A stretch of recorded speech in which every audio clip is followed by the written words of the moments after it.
All right, ladies and gentlemen, boys and girls, adults and children of all ages. Whoo! The 12 Team Podcast is back together in full effect to bring to you some of the greatest breakdowns of WrestleMania 41. We had the at-home experience and we had the in-person experience. But before we start this show, I have a question for all of you. 16, you know what this question is. The question is, are you ready? Are you ready? This nigga. For Yeet Mania. Yeet Jey Uso on top, baby. And that's how we started off with the pod. You know what's going on inside here. D-Generation X, I'm proud of y'all. Y'all do what y'all do out here, bro. But it's Yeet Mania time, and we yeeting all over the globe right now for the World Heavyweight Champion. He got 4 letters, 1 word. Yeet. Oh yeah, I was happy you won the championship. It wasn't entertaining. it wasn't one of the best matches of the night. Obviously, it was it was okay. For somebody to be named main event Jey Uso, he put on the first show. He was the opener. Funny as hell, right? Yeah. for a championship too, right? Yeah, exactly. But not just any championship, the number 1 championship of SmackDown. Man. So, but I mean, I guess if we start with SmackDown number 1 championship, you got to end with Raw's number 1 championship. So I guess everything in between was just put aside there. Yeah. So, from a fan point of view, looking at home, I was yeeting all across here. You see, if you seen the live, and I'm sure 16 was there at the event. Oh, of course, going crazy. Yeet like crazy, man. Of course. Like we said earlier, when we went to the Rumble, we were only disappointed that he won the Rumble because we wanted Cena to win it because we wanted Wait. Not we, him. Oh, well, I'm saying we because I'm saying we because me and Bird and Barry. Yeah.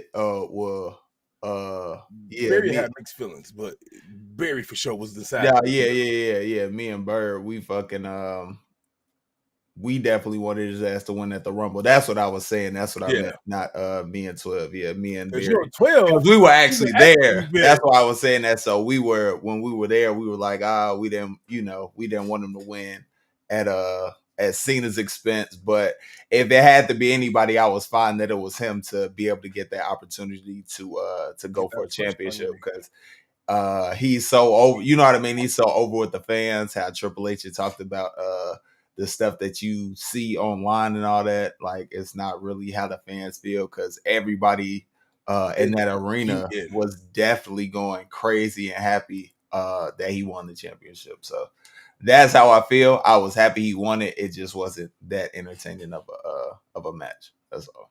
I feel you with that. I definitely feel you with that, bro. For me, I gotta agree. Entertainment was definitely not there. If you were at the Rumble and you seen our Rumble video, you could definitely see me yeeting up a storm out there. As he super kicked John Cena's face from the apron to the floor in defeat. I was going crazy. I was happy as hell. But I'm loving this John Cena heel push, which we'll get to later for sure. But I am loving this, just not the match itself. Mm-hmm. It was a 6 out of 5, 7 for me for the total experience for the weekend.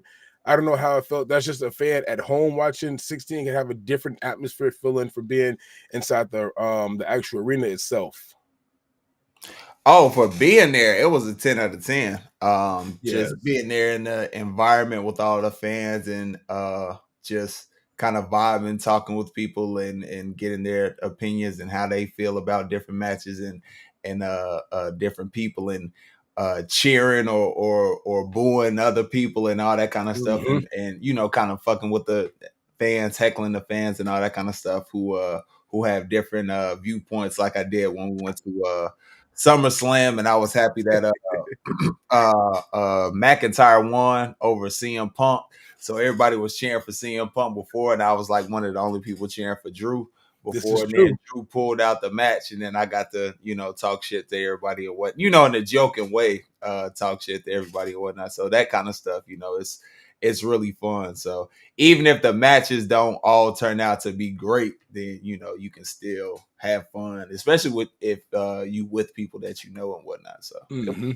Yeah, 10 out of 10, but the matches definitely weren't all that great. I can definitely admit to that for sure. Nah, still to right now, my number one match will have to be that opening match of night 2, the women's triple threat match, when Io Sky coming out on top.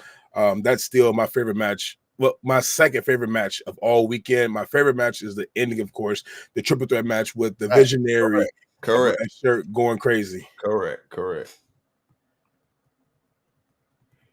So 16, let's break it on down. So we have first starting off our first match. We all know Yeet Mania went crazy.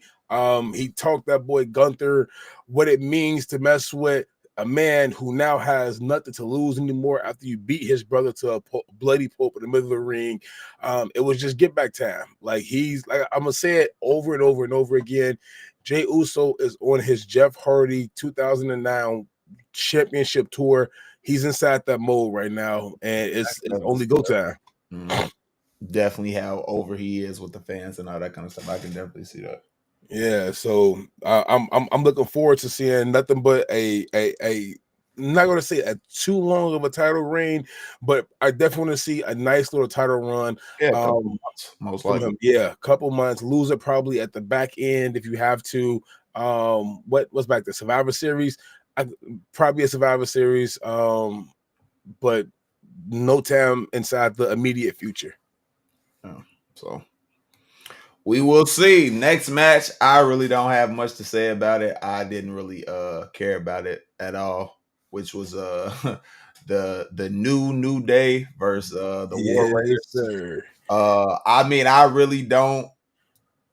I fuck with Kofi and Xavier Woods. I respect them. I respect the work that they've put in over the years. I respect them as a tag duo and all that kind of stuff. But as far as like this match and they some entertaining moments and all that, but I didn't really have any interest going into it at all. So yeah, from my perspective, looking at this, Kofi and Xavier Woods just did what no other tag team has done, and they have the most tag team championships around their waist inside of in the WWE universe right now.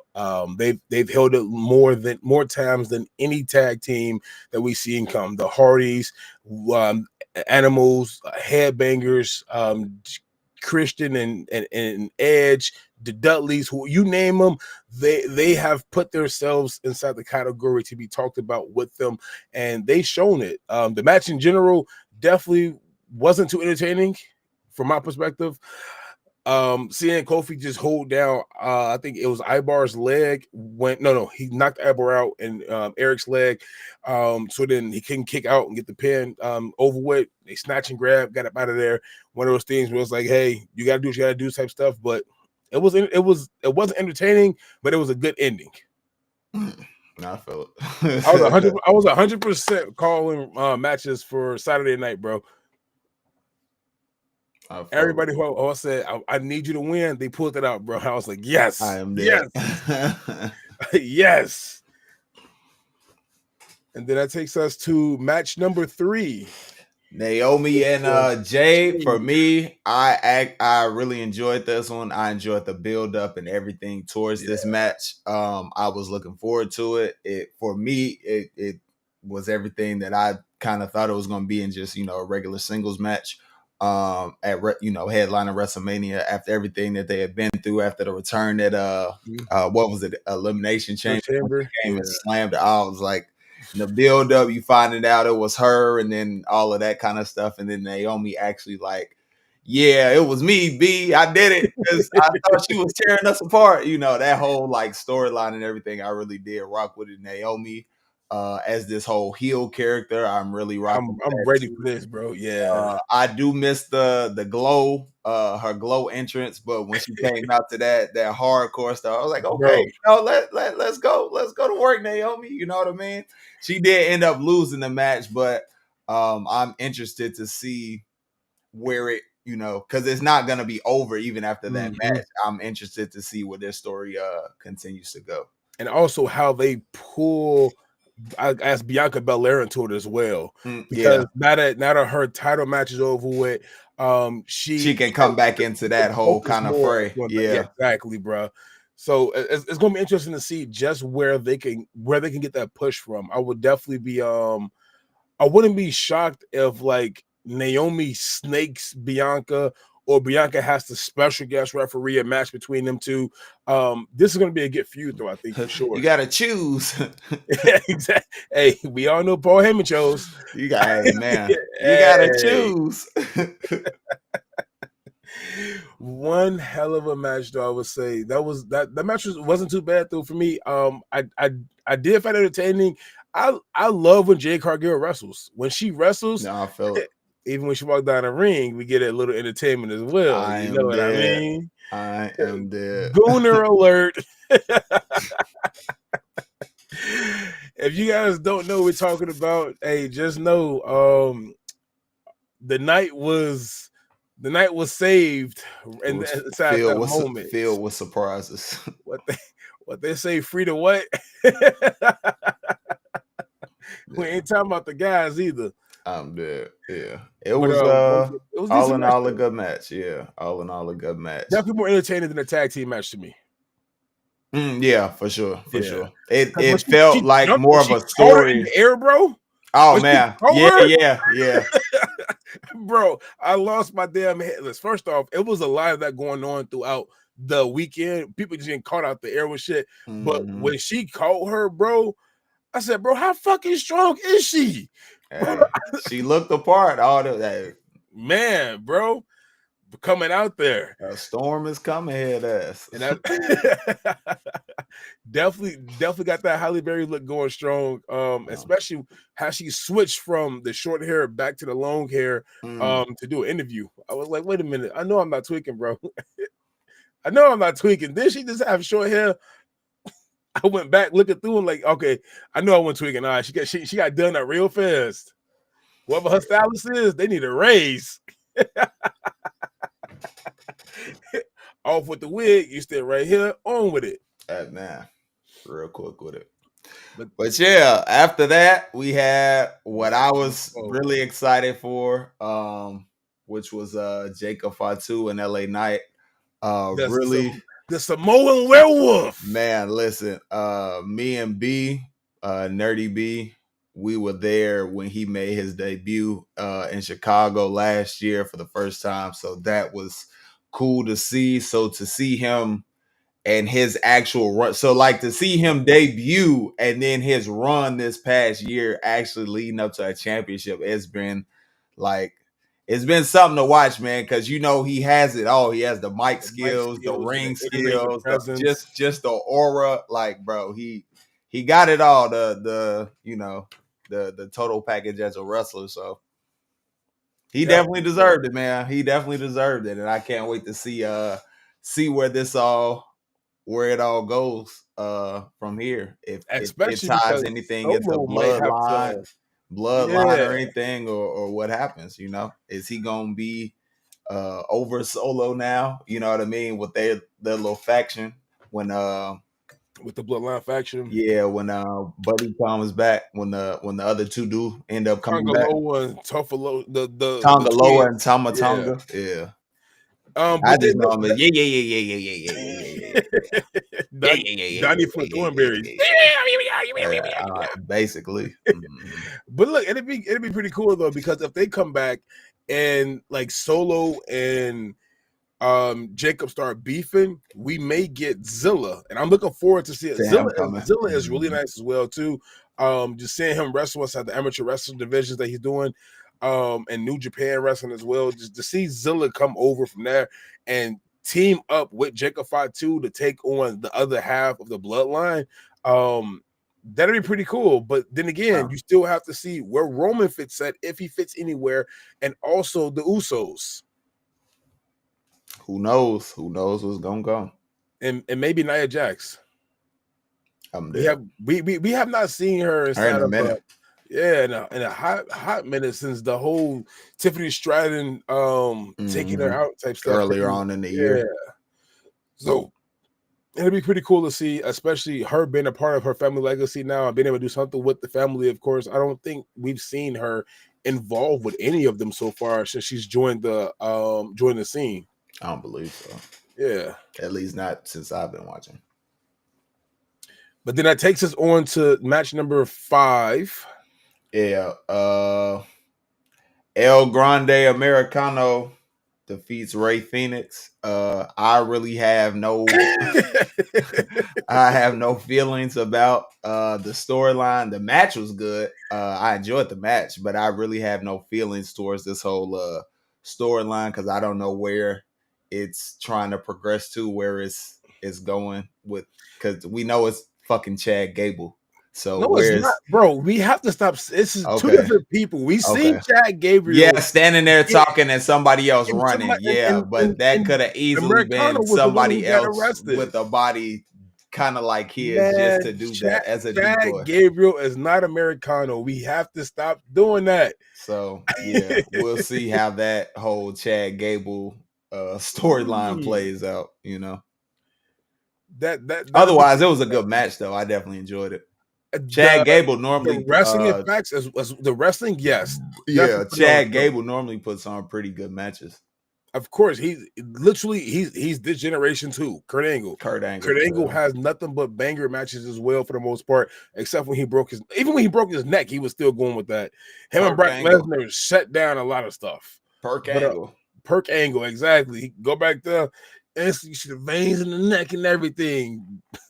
But was going crazy. But Ray Phoenix, I know this match kind of helped set up a little bit of the WWE bringing in the AAA to the alliance that they have with them. So the new Luchador Wrestling, that Luchador Wrestling company joining in is definitely something that's going to be really nice to see. And I know this match kind of like further pushed it, as well as Dom's match from tomorrow, which we'll talk about soon. And I see Wrestler Talk inside here as well. Shout out Wrestler Talk and the TikTok. I know he just said that he's hearing that Dom is going to kick Finn out of the Judgment Day and bring in Rusev. It's going to be interesting to see. We'll get to that real soon, but also thank you so much for be a good show. It's going to be a really good show tonight. I kind of want to see Dom or Finn leave, either one of them, but we'll get to that, and I'll tell you why exactly when we get down to the next segment. But decent match, and then that takes us over to match number 6 of the night. Tiffany Stratton beating Charlotte Flair. Listen, I was so happy. We on the same wave. I was so excited that she won. I liked her whole little entrance with the whole like little Barbie doll fit and whatnot. Bro, that shit hit hard. Yeah, that was pretty cool. Yeah, I was just really glad she won. I'm not really a big Charlotte Flair fan. Nope, not at all. So, but I mean, she plays the heel character very well, because that's what she's supposed to do. She's supposed to make you like not like her, so she's doing that well, because I definitely don't. But I really like Tiffany Stratton. I didn't see her in NXT, but I kind of saw her when she had first got brought onto like not like Jacob when I saw his debut shit, but like early on when she first came up. Me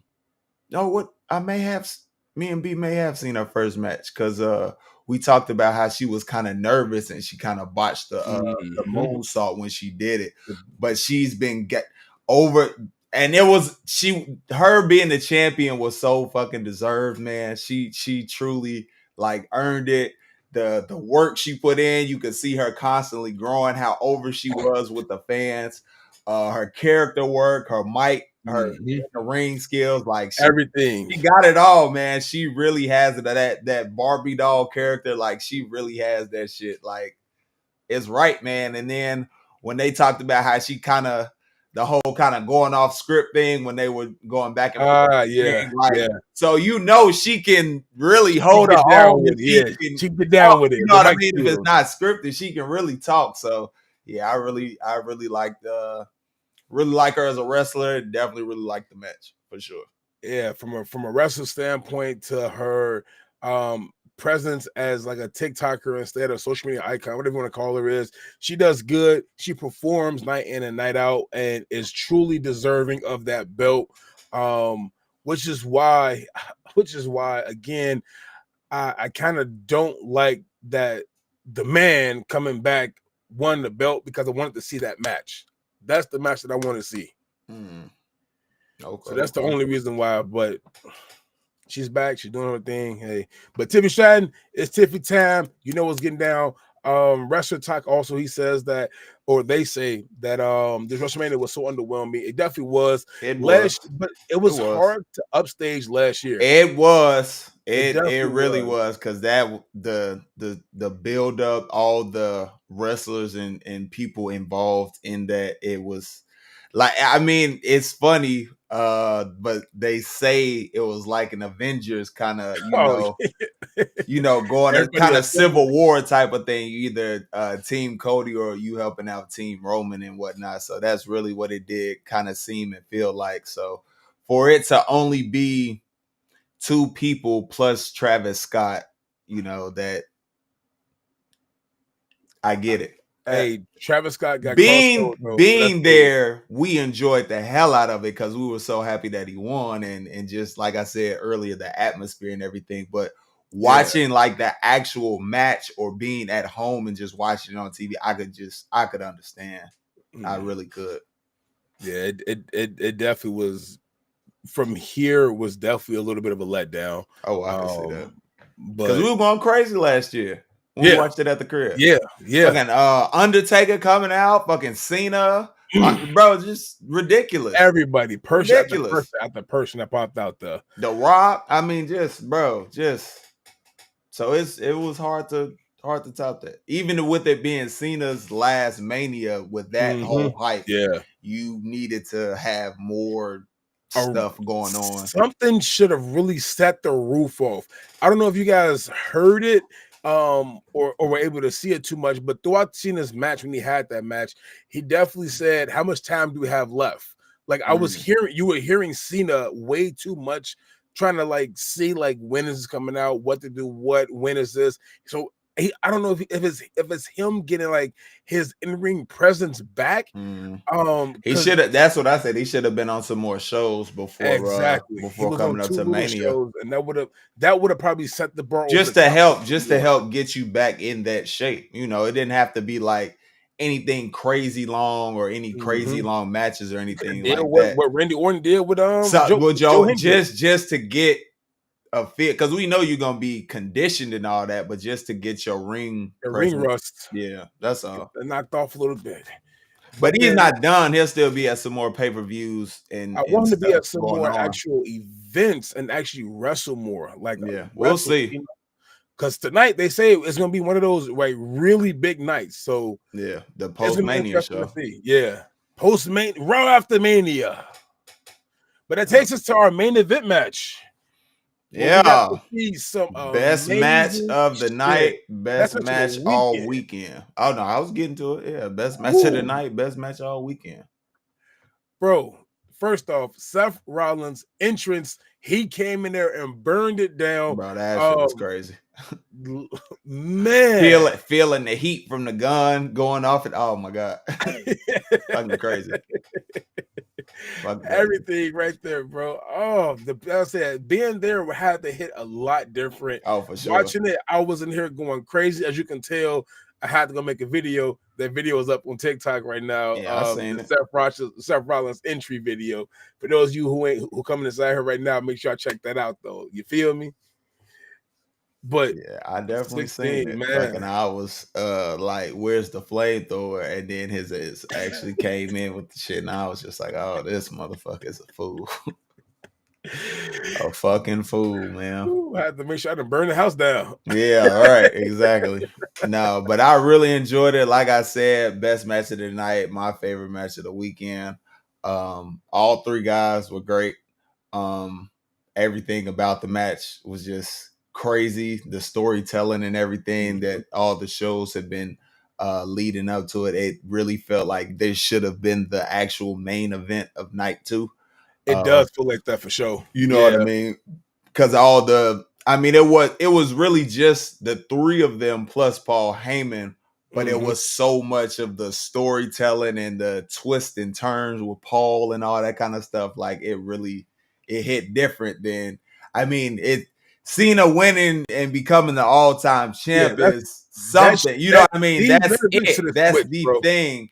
But it didn't feel like it based on how the matches went. That's all. So I really didn't. Like I said, I really enjoyed it. It was my favorite match, and I'm really interested to see what we're going to get going forward with Seth and Seth and Paul. I think that could be like some crazy shit. Word on the street is Seth and Paul might join up with The Rock and John Cena and have that triple, have that 6-man tag like presence whenever somebody has to come up there. That's going to be the authority type shit. Okay. I mean, I'd rather not. I mean, it's cool with The Rock, but I'd rather not be him since he doesn't really go to stuff. Exactly. I'd rather be somebody who, I mean, it's The Rock, you know what I mean? I fuck with The Rock, but it's like, you ain't really around, bro. He's not. And then Cena's not really wrestling. But that being that side of things means that the opposite side would have to be, of course, putting their pride to the side, CM Punk, Roman Reigns, and of course, the third member that Paul Heyman screwed over, Brock Lesnar. I'm dead. Yeah. And having that 6-man tag go up against it, if he's able to come back, that would be something that'd be, I wouldn't mind seeing that. That would be one for the book. They all have something with one another that they have to get out their system. But then we take our talents from night number 1, which was probably the better night of things over, like with the I guess because of the main event match. But that takes us into the opening match of night number 2, which was the triple threat match between Bianca Belair, Rhea Ripley, and of course the Queen of the Sky, Io Sky. Yeah. I was definitely going crazy. Yeah, she kept the championship. To be honest, in my opinion, I didn't really care who won the championship because I like all three of them equally. Like 12 said, they put on an amazing performance. Only seconded to the main event from night 1. Crazy work, bro. Yeah, so it was for me, it was that, if I'm remembering correctly, it was my favorite match of the whole night, even though, you know, Cena and everything, him winning, but like as far as in-ring performance and like oohs and ahs and all the kind of stuff that they were doing, they definitely had that shit, like no question, from flipping each other to catching each other to slamming and all, like it.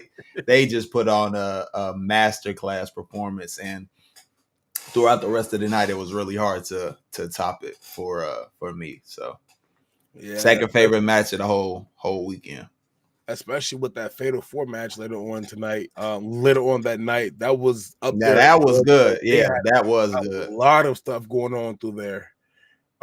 Even the Logan Paul match was nice, bro. The in-ring match, that was some good wrestling. It was good wrestling. I just wasn't. I'm not a fan of Logan Paul at all, but we'll get there when we get there as well. We on the same page to come down to him. But match number 1, Io Sky, Queen of the Sky. She had to go ahead, do her thing. She retains it, of course. Go, you know how it is. Go crazy with it.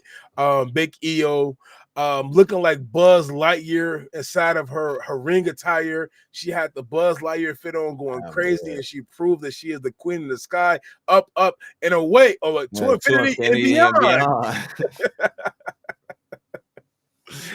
Hell no. But match number 2 coming in from that match was which one? I believe it's Priest and Priest and McIntyre. Yeah, that, I'm not gonna lie, that was a good match. Good match as well. With like get knocked his ass through the fucking through the tables and everything. Like it was, you know, as far as like all the stuff going on and everything, I enjoyed that match. I enjoyed that as well. As I'd probably say my third fave, maybe from that night. From that night. Oh, okay, yeah. I think. maybe because it's probably women's triple threat, fatal 4-way, and then women's triple threat, fatal 4-way, and then them for me. Because other than that, we had Cena. I like for me, I don't know how much of it was because I did like the in-ring work of the match, but I don't know how much of it was the fact that fucking Becky came back, because I love Becky. That's my number one. That's my girl. Yeah. So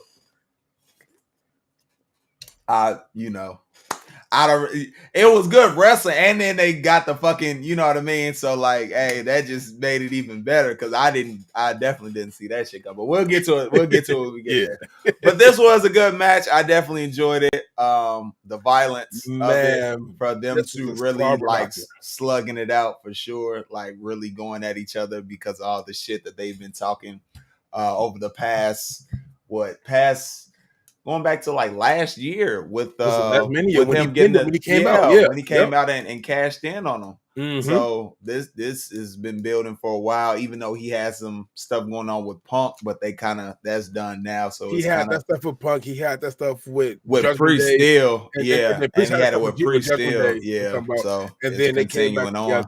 Mm-hmm. Which is nice. That's storytelling for that ass. Facts. You guys finish off your separate endeavors and then come back to it at the main event. Because we still got beef. Shit out. Exactly. This ain't over yet. So good match. Yeah. Drew McIntyre had his back like it was so fucked up. Like it was hard for him to walk. Drew McIntyre. That's what they were saying. Yo, yeah, hell yeah. I couldn't hear it. Drew McIntyre. Yeah, man. So they went at it then. That's what's up, bro. They went down. Hey, one hell of a I'm not a fan of either one per se. I just like them both on an equal status. I know you're a McIntyre guy. I fuck with McIntyre. Yeah. Like I don't dislike Priest either. I like him. I just don't like him as much as McIntyre, but I don't dislike him. Yeah, both of them, just like you said, I put them on the same pedestal for me. I feel it. But I know you have McIntyre definitely over Priest for sure. Oh yes, sir. McIntyre, he shows in and out though why he is a warrior and why he's doing what he's doing. Drew McIntyre. He got Big Drew. Drew McIntyre. I don't know where you got that from. They go crazy. Motherfucking shout out to 12. Yes, sir. You already know how we get down over here, big dog. So yeah, more proof that's my dog. That's my dog. But that takes us to match number 3 of the night. Match number 3 of night number 2. The triple threat, the fatal 4-way. Fatal 4-way, yes. Yeah. When we got to see my boy Dominic Mysterio, hey man, Finn Balor, Braun Breaker, and of course Cero Miedo. That boy Penta all go at it. Don't worry, we're gonna have if I could get 16's help, we're gonna have that video coming real soon too. I ain't dead. I'm gonna try to get through the whole roster of only men. I'm not doing any women interest videos. That's dead. All right, on your own with that one. All right. We might even do some tag team videos. That'll never happen though. I'm never doing a women's video. Rhea Ripley probably because she walked like a man. So this stomp and just walk in like and that's it. At that point, do Damian Priest. Oh, okay, bet.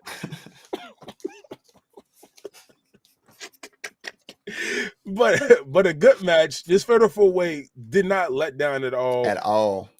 A lot of twists and turns from just watching it from at home.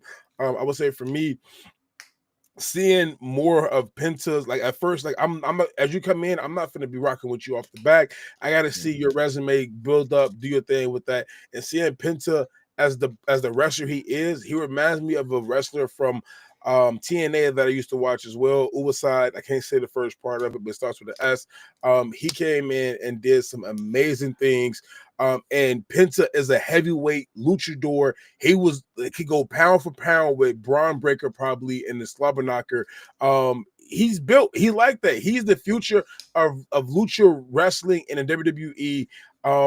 and I'm here for it. I'm here for it all the way. He had me sold off the first time he came out with the fucking The entrance with flames, the spirals and shit. Oh my yeah. god! And then I just a fan of the walk. Got me off that. And then you can actually wrestle. I'll rock with you. Yeah, he cool as hell with it, bro. That's a I'll cool rock ass with you. character. Yeah. And then just the reaction in the arena with when Braun Breaker was fucking spearing people, like, oh yeah, bro, like he doing it at home, watching it at home, like that don't really do it justice to how it feels in an actual arena when he does that to somebody. Because like at home, you're like, God, you feel it, you know what I mean? But like, it's like shaking because everybody's screaming when he does it, bro. Oh, my, it's when he hit ISO speed at the Rumble, I can only imagine. Lights was out, bro. Lights was out. We literally the whole place. We was by far just going crazy inside there. It was one of those. No, when he did that to Carlito and then went through the table, bro. Bro. When they say the roof is gonna come off the plate, they really mean that kind of like we was just screaming.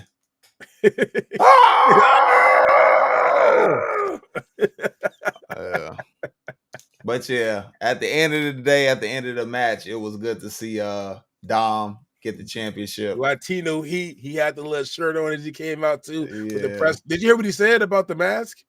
Mm-mm. So he was saying like how when he came with the mask and he had, you know how he botched taking it off. Oh, he did. Yeah, so he was fumbling to take the mask off. The adventures from watching it at the crib, you get to see that part of it. So as he was taking the mask off, it kind of got stuck. And he said it was kind of like the mask thing. He had like the luchador, the background wrestling, like this is your family, this is your lineage. Keep the mask on, wrestle with the mask. And he was like, no, I'm Dirty Dom. I'm gonna do it my way. Funny, and I was like, hey, that's hard as fuck. That's a good way to catch your fuck up. Because you had that match just wasn't coming off, nigga. Don't lie about that. I am dead. But definitely so proud. That man, he is one of the most wrestlers of like he has the most in-ring time, I think, for the year of 2023 out the 24. He had the most in-ring matches of all people going strong. Dom definitely deserves some gold around his waist finally. And hopefully he can push his way either out of Judgment Day. But if he stays and we see Fiend go, I would love to see the Fiend come back and have the Fiend start his own solo again. And this being what leads up to him becoming that again, him getting kicked out and everybody screwing him over and whatnot. Mm-hmm. Yeah. And then that's going to lead to some good matches between the Fiend and Penta as well. I wouldn't mind seeing that as one-on-ones going on. Yeah. It was good to see. I really, for how much we booed him and all that kind of stuff and whatnot, to see how everybody celebrated like him actually winning the championship. You know when he gets on the mic and everybody boo, boo, boo. But to see him being a heel character, but to see him celebrated, it was a pretty cool experience for sure. Because he definitely earned it. He definitely earned that. At the conference afterwards, he has said that that he doesn't know how to react to it for the most part. Mm-hmm. He does such a good job as being Dirty Dom that it's just one of those things. You're Dirty Dom, the heel now. I'm the face now.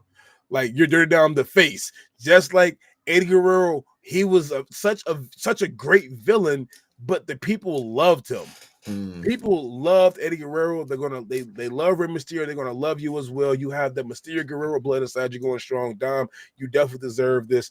Penta, I hope your body snaps back together because I know Braun Breaker spirit the shit out of you at the last few seconds. When they hit those moves at the end of the match, the 619 leading into the Penta driver, leading into the Braun snapping Penta in half, leading to the coup de grace from the another 619 to Braun Breaker, coup de grace top rope into a frog splash doing the PN. Like they set the roof off. I'm assuming here at home, I was going crazy. I was like, yes, fuck yes, finally, Dirty Dom is doing his thing. And I have a video when we was at Royal Rumble when Dom came out. And everybody said, fuck you, Dom. In the video, you can hear me say, I'm just bullshitting. I like you as a wrestler, my guy. I'm dead.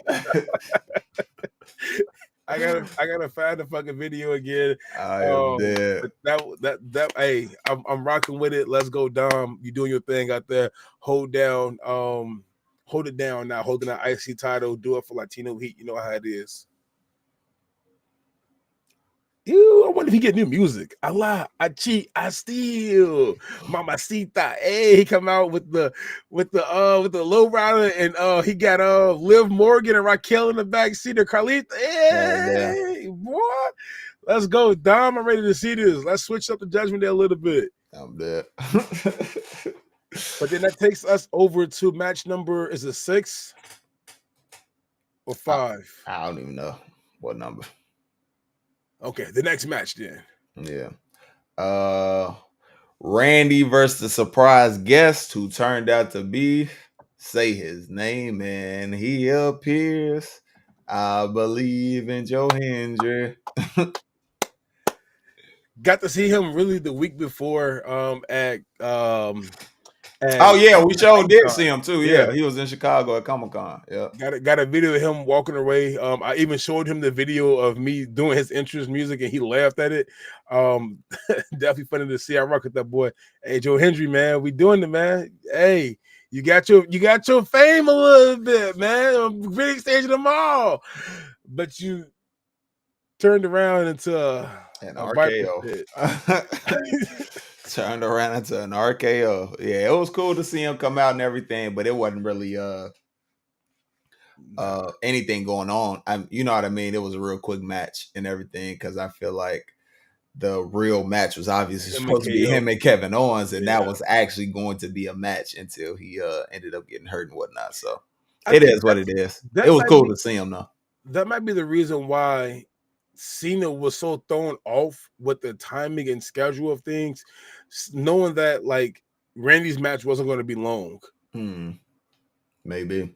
So that could be another reason why that match just felt so weird, which is why, again, you could have threw so much more to the fans inside there. Like, you could have gave us more people to come out, more interferences. The Rock comes out, he tells the ref, like, he looks at the ref, he says, you better not count him out, and Rock bottom. Like, I want to see you really screw over Cody Rhodes. Not just Travis Scott coming out there and getting crossroaded, but I want to really see like you screw over Cody Rhodes.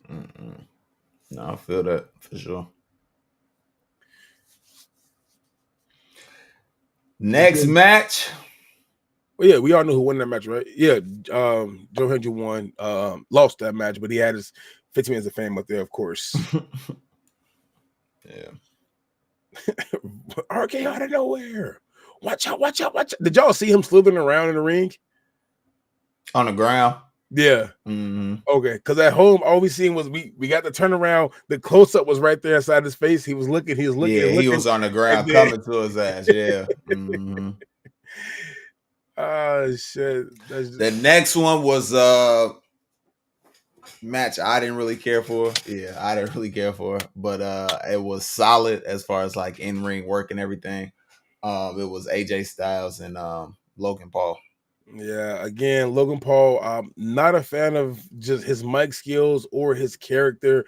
If you were to, in general, just he came up too fast. He's somebody who was like, just here, take the keys and go. Who I see, and I just typically just try to say, like, you know what, I feel you with that, but it is what it is, though. But AJ Styles should have won that match. The results of it, of course, obviously AJ lost. He got the shit punched out of him. Face got rocked. So hopefully to see who's going to be the next person inside line to teach Logan Paul a lesson. I think we may need a bigger name. The match, of course, was entertaining as hell watching it at home. Entertaining for sure. Just seeing them flying every fucking where and whatnot. Up until even Logan Paul using the Styles Clash on AJ Styles. I've been watching this man hit the Styles Clash for 15 plus years, bro. Nigga, you just hit the Styles Clash on a legend. No.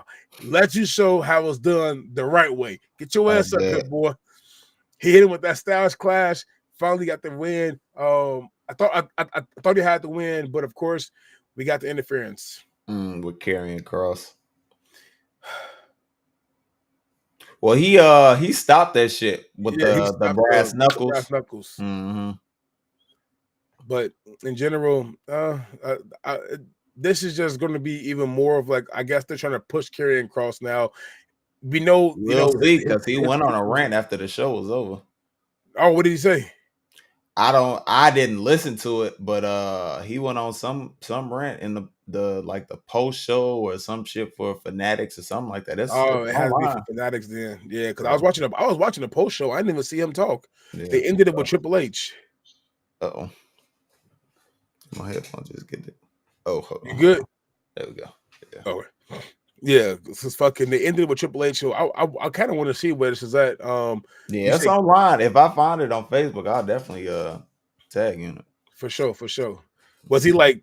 I wonder if he was just pissed off or just. It was something about. It had something to do with Joe Hendry and him giving him like a 15 minutes of fame type shit or something like that. When they could have actually used him and Karrion Kross, they could have used him in a match or something to that effect or something like that. And people were like, "Oh wow, does this like going to be either use him as this is gonna be his character going forward?" How he like presented himself, or his ass is gonna get fired. Like that's the type of shit that he was saying. So we'll see how it goes. But he definitely might get that boot to the door. Yeah, if I find a link, I will definitely send it to you. For sure.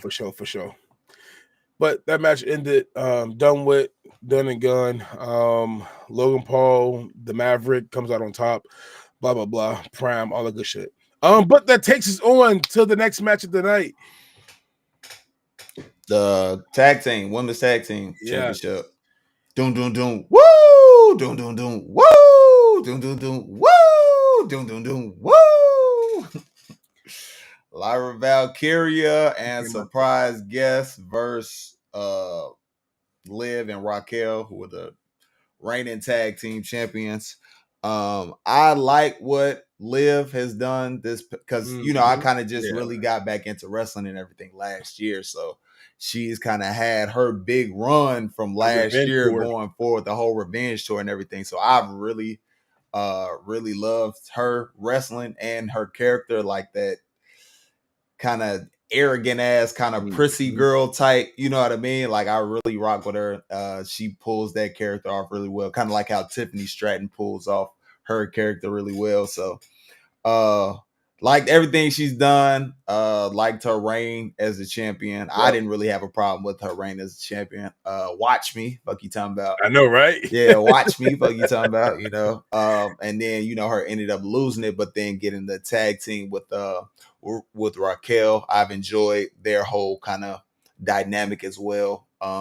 Their whole involvement with the Judgment Day and all that kind of stuff and whatnot. So I rock with, out of really all of it, I really rock with her, Dom, Raquel. Yeah. And I fuck with Carlito just because he's more there for comedic purposes, not really wrestling type shit. He's there. And I don't dislike Finn, but I'm not really like, I don't really have any feelings either way towards Finn. I feel like they kind of screwing him around they are. He needs to go back to solo work and go from there. I feel bad for him by himself. Because Liv and Dom really run the group and don't really get no fuck up, so it is what it is. But yeah, we got to see who the surprise guest was. And Carlito shooting his shot at Raquel all the time, all the fucking time. Yeah. We finally got to see who the surprise guest was, and I was super excited. Becky Lynch returned because she has been gone since a little after WrestleMania last year. She's been gone, so she's about a year, a little over a year, a little under a year, something like that. She's finally back. So it was cool to see her. I kind of thought, and I got the video. I uploaded it to the drive too, so I got the proof. where I was like, I'm hoping it's Becky. I'm hoping it's Becky. And then she came out, because for me it was two things. It was seeing her backstage night one when she was cheering on Seth after he won, and then the fact that when Lyra had kind of first come up from NXT and everything, Becky was there with her and kind of like the very beginning, because they had the Irish connection and everything, so they were real cool and whatnot. So I kind of thought like, hey, maybe she'll come out and fight with them, but I don't know if they'll actually I didn't think they were gonna pull it off. So that's what really surprised me. Right. So let's see. This is titled Becky Lynch Hockey. I hope it's Becky. I hope. Y'all hear it. Y'all hear that, right? Y'all hear it. Y'all hear that, right? I hope it's Becky. I hope it's Becky. I hope it's Becky. Oh yeah! I just called that shit! I just called it! Let's go!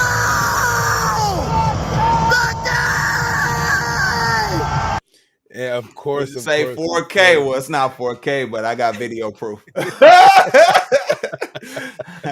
I got the best quality proof I could get. So hey, he did his thing out there.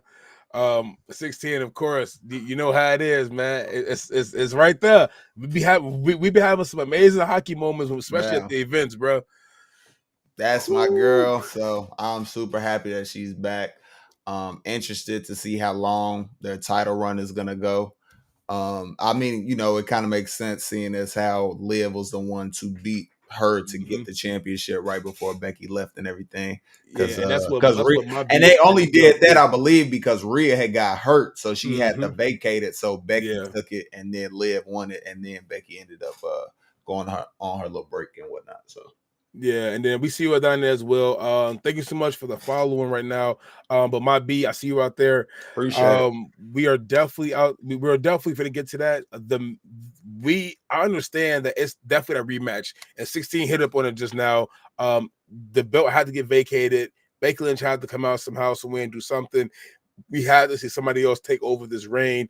And then I ended her career. Even when she came out, I don't know. 16 wasn't looking inside the ring at the time doing the recording. He was looking at Becky Lynch, but we all seen like Liv Morgan got so fucking scared. She thought she saw a ghost. She got out the ring and just backed up until like she backed up by the announce table. Becky. Why is she here? It's Becky. I ended you. And she said, like, no, you're not supposed to be here. And then, of course, we'll get into that question also about what the worst match is. Let us knock out these last two matches. This match one. And then this match and then the last and then our final main event match. So we'll get to you real soon. She always makes the face like when Jade returned at the EC. Oh yeah, Elimination Chamber. Exactly. Yeah. Yes, definitely. She will always make the face. Everybody will go crazy, loud crowd pops, just like when Jade Cargill came back in Elimination Chamber and knocked out got inside and got busy with Naomi. Again, I'm loving it. I love her new fit. She got the Super Saiyan. She came out looking like a Super Saiyan, bro. I was like, damn, I'm fucking with it. Girl, go crazy. I'm dead. See her and her Woods and Kofi do something together, man. I want to see it. Them three become like a faction or something like that. But I know it won't happen. You know, Naomi, she happy, man. Her man got a belt around his waist, so her man's brother. Man's brother, my bad. Yeah, shit, they twinning, bro. So hell no, ain't none of that shit. Hell no. My girls, your girls, my girls. Ain't none of that. Hey, maybe back in high school, but now that they married, ain't none of that shit. Whoa. No, relax, Big Jim. I got this one, all right. No. But yeah, all in all, a good match. Probably for me, it's real high up there just because I was so happy that fucking Becky came back, you know. But it wasn't a bad match by any means. And I'm really interested to see how this little title run goes, or if it's a little quick little rivalry between their two little groups, or what goes on with that, because she's still IC champ now. She's IC champ and tag team champ too. Yes, two belts. So 2 She, belts. hey, she shorty. what did she just come up? I think last Yes, year. Yeah, yes. last And year, and now she a this is 2-belt champ. and it's crazy because I said this when it was going on. That's the part that I don't like too much. They're pushing her too fast. She's doing a lot of things too Yeah, quick. I was gonna say I'm surprised it's not Tiffany Stratton because Tiffany Stratton is more over, but I guess it's because she has a bigger belt, maybe.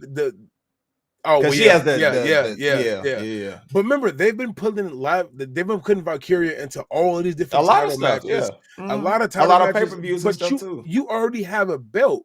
Just go against somebody who for your belt For a title of, reign. exactly. I get what you mean. Yeah. Like, or start a rivalry with somebody or something instead of putting exactly. her in all these different. I get exactly what you mean. Yeah. Which would be very interesting because even with my fault to cut you off. Because even with Chelsea, I don't know if it's like a super big rivalry, but you know she has that stuff going on with Michin and BFAB and whatnot, and with Piper and Alba Fire. So you know it's not like huge, but at least it's something between people kind of consistently. She's just kind of all over the place. I get what you mean. Exactly. And then my B is talking about they said that they did not expect Becky Lynch. They were expecting Alexa Bliss or somebody else. I really want to see Alexa Bliss come back. He hasn't wrestled since she came back, right? At the pay-per-view? Nope. What was it? We saw her at the Rumble and she went to the Elimination Chamber, right? And we haven't seen her since. We haven't seen her since. Okay. I'm just trying to make sure I got that right. Yeah, you got it right for sure. I definitely was expecting Alexa Bliss. I love Alexa Bliss to do it, and think that Alba gonna turn on Chelsea, and she probably wants that title too. Alba might turn on Chelsea. You never know. Secret Service may do what they do, but I think Chelsea's gonna hold that belt for at least three more pay-per-views. Yeah. Yeah. So she's doing her thing. We all knew she was going to get the championship. Exactly. She's an amazing talent. She's completely over. Yeah. She's completely over with the fans. Like 12 said, her in-ring work, like her character, just from the moment. There was one video that sold me as a fan of hers. So No. I have been watching. See, it has nothing. It absolutely has nothing to do with wrestling and everything to do with her character. Okay. So I've seen her kind of, wrestling and whatnot when I first got back into it, but I didn't really know anything about her. It was one of the entrances on one of the shows when she was just coming in. You know how they film like backstage stuff, bro. She walked in because you know how her character is. So she walked in. She had her bag. And she just fucking threw it at one of the dudes who worked there. And she started pointing at him and talking shit and just kind of just kept walking and walked off. I was like, oh, yeah, I'll fuck with Chelsea. Yeah. I'll fuck with Chelsea. Like, she's so into that, like, that bossy telling you what to do. Like, bro, I rock with Chelsea so much. Yeah. Yeah, she definitely is somebody who we rocking with. Oh my God, Nick, she also reposted us up on her story one time at what was it? At the Rumble? Was it the Rumble? Or before? I think it was a house show that we had went to. She was coming out and she reposted us up on her story for a little bit. That was pretty cool as well. I definitely was recording her going crazy. She posted up the Chelsea is one for the fans. She's always into it with the fans. She's sharing, posting, looking, going through social media comments as well. Shout out Chelsea Green as a whole all around talent she is. Like 16 said, her and Tiffany Stratton, they're holding that down for like you're an all-around complete like newcomer and just doing what you're doing inside the business for a really good part. But all in all, really good match though. Still, really good match. Liv Morgan and Raquel did everything they could to hold off Becky Lynch and Lara Valkyria, even hitting the Three Amigos. Seeing just how Liv was getting into that mode just to get snatched away by the man. Yeah, came back, got that chip. That's my girl. What we do. Becky Lynch held it down. Hold POP, Becky it down. And that's what we do. So good match. And not just her getting the championship. That hat on your head got a championship as well. Man. A record-breaking championship, nonetheless. Yes, our final time tonight talking about it. But before we get to that, my B, yes, I wonder who's going to dethrone Chelsea. It's going to be somebody very interesting. I'm pretty sure about it. It actually might be Nia Jax who does it. I was gonna say she ain't got no No built up real, rivalry no for real built up somebody to beef. Mhm. I Y'all mean, see unless people want Raquel to see turning on Liv Michin or anytime soon? BFAB with it, No. which I don't. Not at all. Definitely, especially not Michin. I'm not a fan of Michin. B5, I rock with, but Michin, I don't know. It's something about her aura that throws me off, bro. It's just like, all right, you just a wrestler to me. I don't dislike you, I but feel. you're in that category where it's like you're here. I feel it. And I definitely don't see Raquel turning on Liv Morgan anytime soon. Nope. Nah, not happening. They might have another tag team title reign coming inside there real soon. Probably not the next. Probably after the next two pay-per-views will probably get them back on top of the titles. Maybe they send Liv after Lyra so she can get the IC champ and then have and it now with both of Dom. them with IC. That'd be hard. That's the only rivalry I can really think of putting Lyra in now, because now she's in it with Becky and mixed up into all of that kind of stuff. So maybe that's a rivalry for her going forward. She loses her IC belt, but keeps her tag team still belt. the tag team belt. Something like that. I don't know. That'd be interesting. Hey, y'all. Hey, look, 16 got some good ass hockey, man. That'd be a really good storyline right there. IC champs, Dirty Dom, Liv Morgan out there going crazy because they talked about it. It was potentially like they come in riding a fucking low rider, and he has the belt, and she's sitting on the top on the back, and she got the belt too, and they riding in together for a match or something. That'd be pretty cool. Bring back them good mixed tag matches. Yeah. But not even a match, just her coming ringside with him. Ringside present with him. Yeah. But before we even get into our final match, let's get into this drunk ass man, Stone Cold. What? Stone Cold. What? I said Stone Cold Steve Austin. Bro. Austin 316. I thought Austin 316, I just ran your ass over. Listen, when he was driving that bitch, I thought he crashed into the barricade, but I wasn't 100% sure, bro. Like, because where we were sitting, we were on the other side. So we weren't super far up or anything, but we were on the other side of the ring from where he crashed. Yeah. So it looked like he hit the barricade and he didn't keep driving. He got off and got into the ring or whatever he did or whatnot. So I was like, and then he got out and he didn't get back on. He walked off and somebody else drove it off. I was like, did he crash that motherfucker? And then we got, we left the arena and I saw the video like, oh, he ran that bitch into the barricade. I was like, oh my God. Old girl that was standing right there. She fell extra slow and extra late. Flew down and was like, what is wrong with you? Learn how to drive. What's wrong with you? Nah, she was flopping, faking that shit. You definitely botched that a little bit. Because first off, he did hit that barricade kind of hard. The motherfucker did move. He hit it, but she fell late. He didn't throw you back that far, girl. Yeah, I seen the video. He hit it, but she fell late. She was fine. She was trying to get a check. she definitely still might get that check though. But it's cool. I don't blame her. Hey, do your thing, girl. Shit. I don't blame her. Austin, you hit me too. Nigga, we get a check. Then we get bills afterwards. You feel me? What?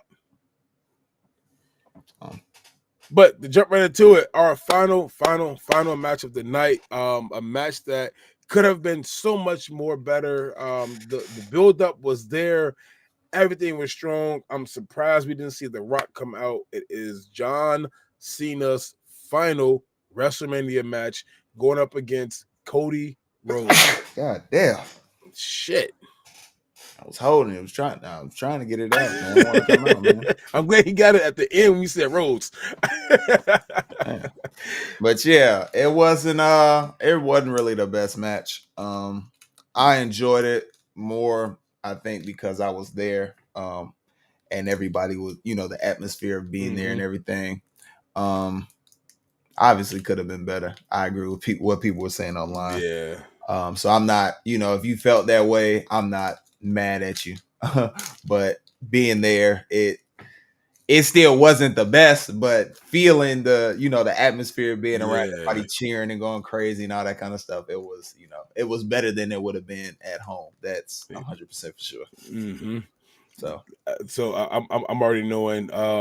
It's one of the things was like, The Rock missed the opportunity. Triple H missed the opportunity. Oh, for sure. It was Cody a letdown. Rhodes switching out right now and possibly becoming a heel. Bless you again. Maybe what we get out of it. So it'd be interesting to see if we can see a Cody Rhodes heel start now. Homelander Cody Rhodes. That's what they've been talking about for the longest. Hey, man, put that man against Peacekeeper John Cena.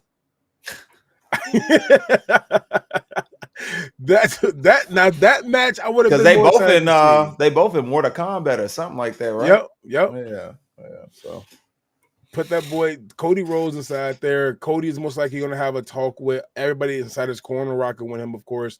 But you're gonna have to at some point make that flip. You can't stay face forever. Losing your belt the way you lost it. The crowd booing you in general.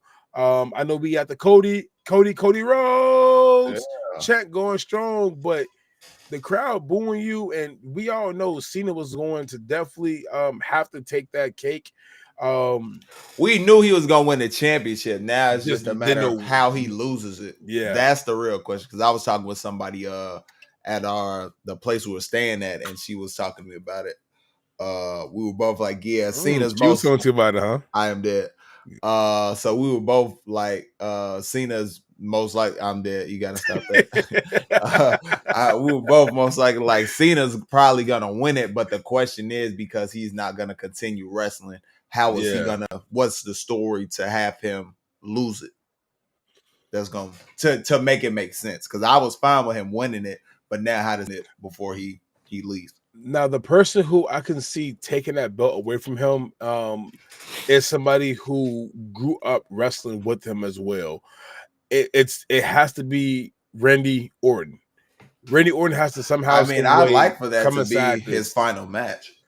Or at least for them to get a match one more time before he's done. Because I know people want CM Punk as well, but for me, I'd rather have Orton because that is the rivalry I grew up watching. That's my years and years. That's my The Rock fucking Stone Cold. No, Stone Cold. That's what that is for me when I was growing up watching wrestling. So that's what I'd love to see for it to finally, for him coming to an end. Yeah, that'd be one crazy ass collision right there too.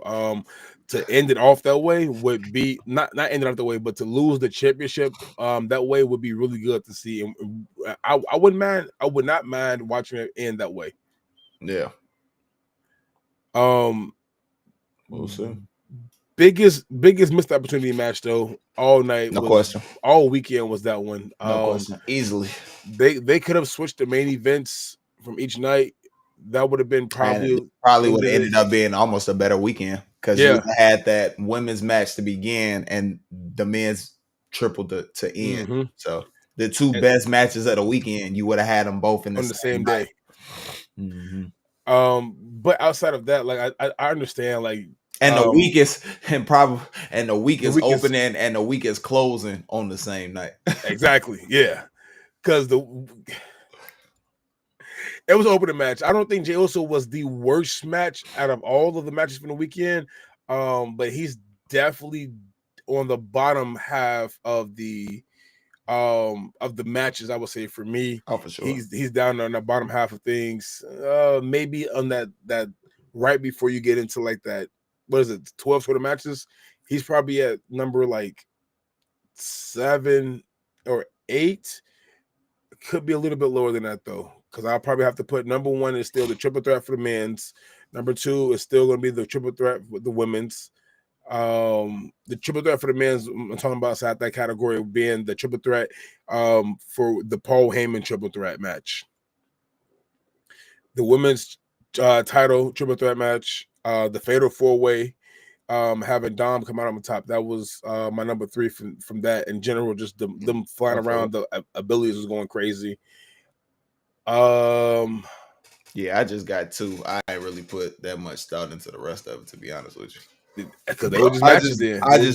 I just know those are my 2 favorite like in ring, just everything about it. Those are my 2 favorite matches. Yeah, but at the very bottom, though, of course, is Randy and Randy's match. Yeah. It was just the 15 minutes of fame. Yeah, I was gonna say it wasn't really anything at all.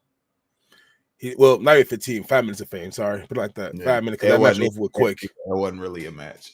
Yeah, little sub genre matches. But yes, we keep going on with it though. John Cena, I was really expecting The Rock to come out, or I wonder if The Rock was supposed to come out, and when The Rock said he came filming out, like a movie or something. That makes sense. Then that makes sense.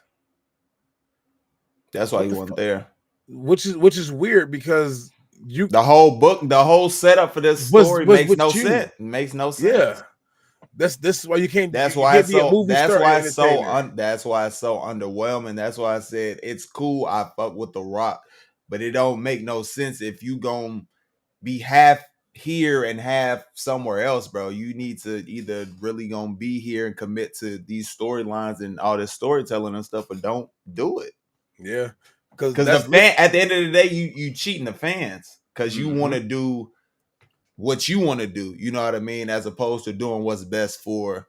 And it's crazy because you on the board of directors, so like, come on, bro, what you doing? You would definitely expect him to be somebody who was like, all right, cool, like let's go ahead and concerned about the product and how it affects the bottom line. It's literally your whole job, like, bro, what you doing? So for him to do that and kind of screw the whole main event, the whole big thing that it was supposed to be, that's why it fell flat. Rocky, you ruined wrestling. I'm dead. Yeah, it had the music. Travis Scott came out. I'm like, okay, I don't really care. Like, hey, Travis. I mean, I get he was part of it, but I get he was part of it, but that didn't really do anything for me. Cody said, I remember what you did here. I remember you slapping my face. Get your ass in this ring right now. You want me in the ring? You want me in the ring? Yeah. Where's Bad Bunny? Hell no. Come hit this nigga with a Hurricane Rana or something. Come on now. Not because you're Hispanic. I'm not putting you inside with the luchadors. You do Hurricane Ranas. I don't know what you do. Super kick the nigga, do something. But missed opportunity for sure. This opportunity could have been a little bit better. Kind of hurt from it though. But it is what it is. John Cena number 17 out the way. Cena did what he had to do. I know, hey, it's still never back down. It's still you can't see me. It's still 5, pause, knuckle, pause, shuffle. Boom. And he did it. It just took him a long time to get that in-ring rust off, I would say, for the most part. Because the in-ring rust, you definitely can tell, was settling in until he got more into like he was asking a lot of questions. Hey, what time is it? Hey, how much what time is it now? What's left with it? And like the referee was looking on, like kind of like, oh, what you actually asked so many questions for? But then he caught on later on. So Cena, hey, do your thing, big dog. Still rocking with you. Number 17 is gonna be a good heel run. Let's finish off strong. All in all, decent WrestleMania weekend for, I'm guessing, people watching at home. For me, 6.5 out of 7 for me. Yeah, for me, I had the time of my life. Yeah. The matches could have been better, but the experience was definitely worth it. Being there. Witnessing. I had a great time being there from time to time when you popped on. Because look, 16 I popped on. We was talking about a little bit, going through with it. You know how it is, man. You enjoying your time, but you're also still doing work, putting in that work. When Stone Cold music started playing, we weren't even there yet. I said, hold on, get him out of here. Wait, what did I just see? Get it out of here. Hey, because the reaction, oh man, I gotta go back and watch the fucking the replay. But man, I when I heard that, my eyes just bucked open. It was like, wait a minute, is that Stone Cold coming out? Yes, sir. You said the main event's about to start soon. They told his ass, hey, you ain't going back out to Austin. You already drunk enough. You out here hitting people and shit. But good one for that. We're going to do a small transition into something else right now. We're going to stay live with it, of course, but we're going to transition ourselves into our anime podcast. So if you're if you're a wrestling fan but you're not an anime fan, here's the time. Stick around and get to learn a little bit about us. I'm pretty sure when 16 comes back, I'm gonna go ahead, disappear, get up out of here for a little bit. So we take our little turns doing that. I'm watching you. I'm watching it right now. So I'm watching what you call it. When he comes back, he gonna turn on his screen. That way he can come back inside here, and then I'm gonna go ahead and do something as well and go from there. But I would say all in all, it was a great weekend. The watching at home 6.5, 7.5 ish area, but actually being able to commentate the entirety of it, play by play. I was doing my breath. I was out of breath. I had my water with me going strong the entire weekend. And I'm thankful for everybody who showed up, everybody who came out here, rocked out with us. WWE was literally amazing. The weekend was good. The atmosphere was good. The vibes were good. They put on a lot of shows, a few missed opportunities, of course. But to be in Vegas, I just know 16 had one hell of a time, and it can't be replicated. But could be repeated again. It's going to another one. We will be going to NOLA. New Orleans will be hosting WrestleMania next year. And when they host WrestleMania next year, we are going to be sure to show up, pop out, and show up. I am excited to see all of the stuff that that is going to be going on with some of these storylines and story plays, for sure. I really don't want to see Cody Rhodes crash out. But if he does crash out, I can understand why. Like Cody Rhodes, you got screwed over really bad by somebody.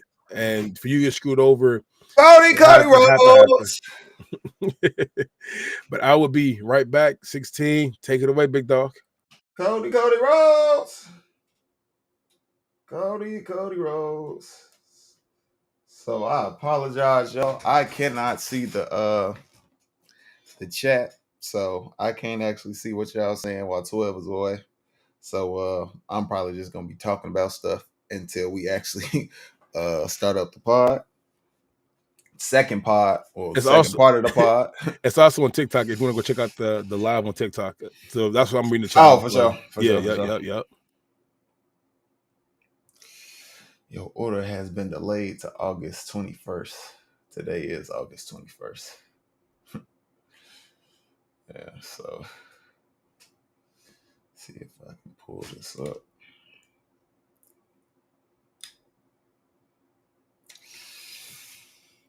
Wrestling, like I said, I enjoyed the weekend. Being there at Mania was great. There you go.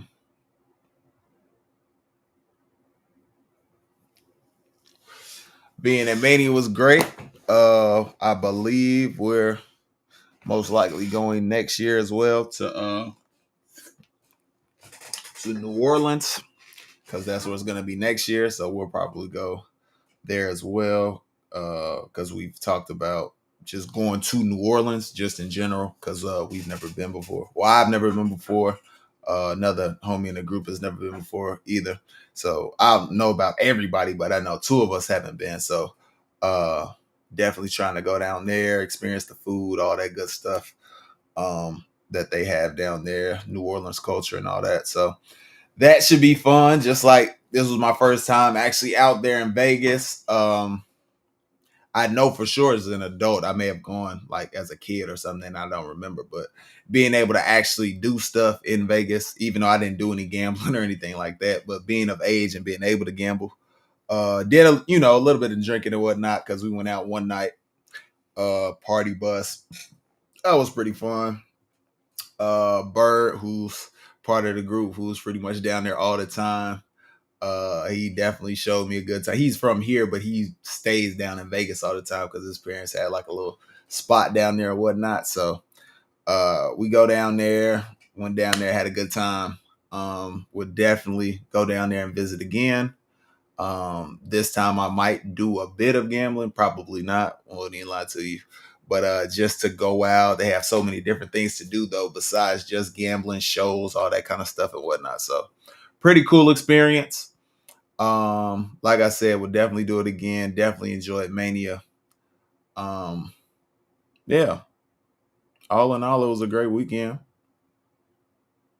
And next up on the agenda, unless we end up going to Backlash, because Backlash is in St. Louis. And that's I think like a 4.5 hour drive or something like that, I believe. So not too bad. So we might hit the road and go up there for a weekend. Get off work Friday, take off Saturday, go up there, come back Sunday morning. If not, our next event already scheduled is DreamCon. So there'll be a lot of content coming from that when we're down there. So that should be a fun time. We had a great time last year.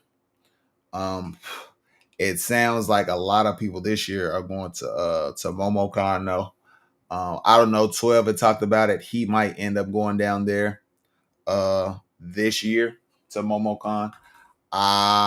We met up with Rob. Shout out to Shonen Showdown. I don't know. He was talking it up, man. So I don't know. Either might try and finagle something to go this year, but definitely gonna go next year for sure to see what all of the hype is about that, because that's in Atlanta, and then DreamCon this year is in in Houston. So should be fun. First time going down there. So see what all that's about. See what the, city, food, all that good stuff. What else? What else we got going on? I think that's it in the upcoming. Oh, probably gonna go to the Kendrick concert too. But that's not until, that's right around DreamCon too. That's the first week of June. So that should be pretty fun. Probably get some content and all that kind of stuff from that as well, because we got WrestleMania stuff in the chat and all that. Not in the chat, in our group stuff. So 12 can work his video editing magic and all that kind of stuff and get WrestleMania content out on the channel. So if you all want to check that out, that'll be up in the coming weeks, depending on when he gets a chance to work on that stuff. So yeah, man, we are out and about, moving and grooving, the 1216 podcast, and 12 is back.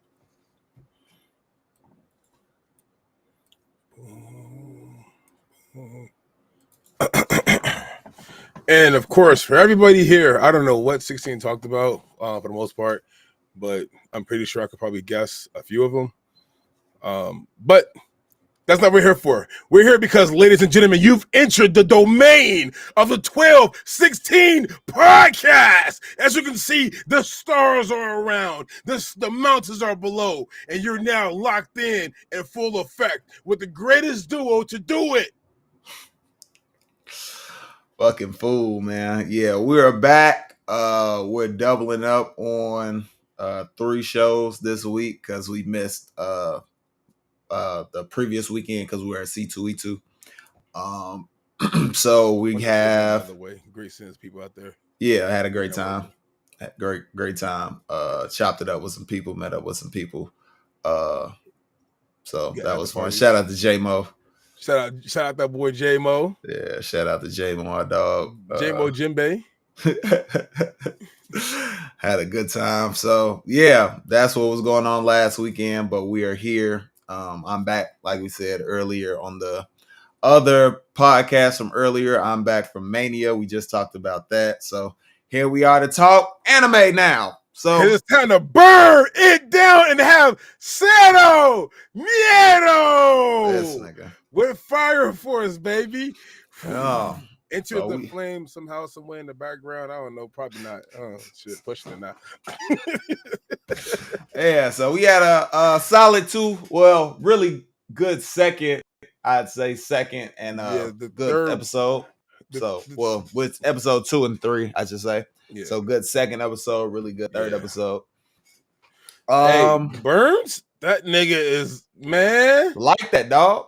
Do Burns versus Escanor. We need that match now. Somebody animate that Burns Escanor. Let's see what happens. It has to be the match has to start at like 11:55 and just so he can stand a chance.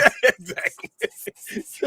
Because afterwards, hey, Escanor, big dog. Hey, you got 1 minute to do what you got to do. The peak is right there. It's peaking, man. But Fire Force, like you said, man, they've been doing good, bro.